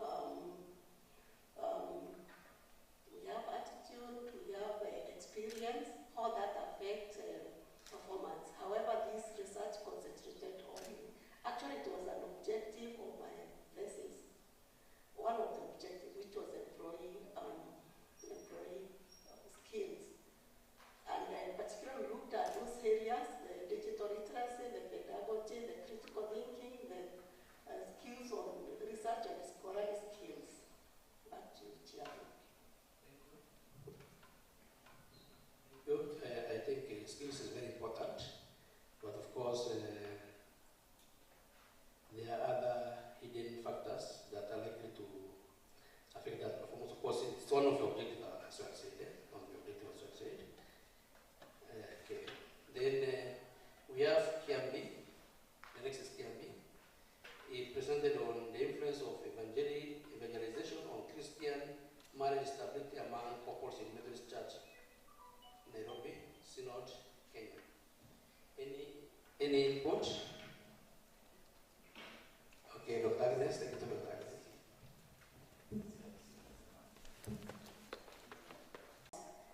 Why also don't you come up with a model for adults on environmental conservation? Because I heard you mention that we are culprits when it comes to environmental conservation. We are learned, but we don't know how to conserve the environment. Thank you.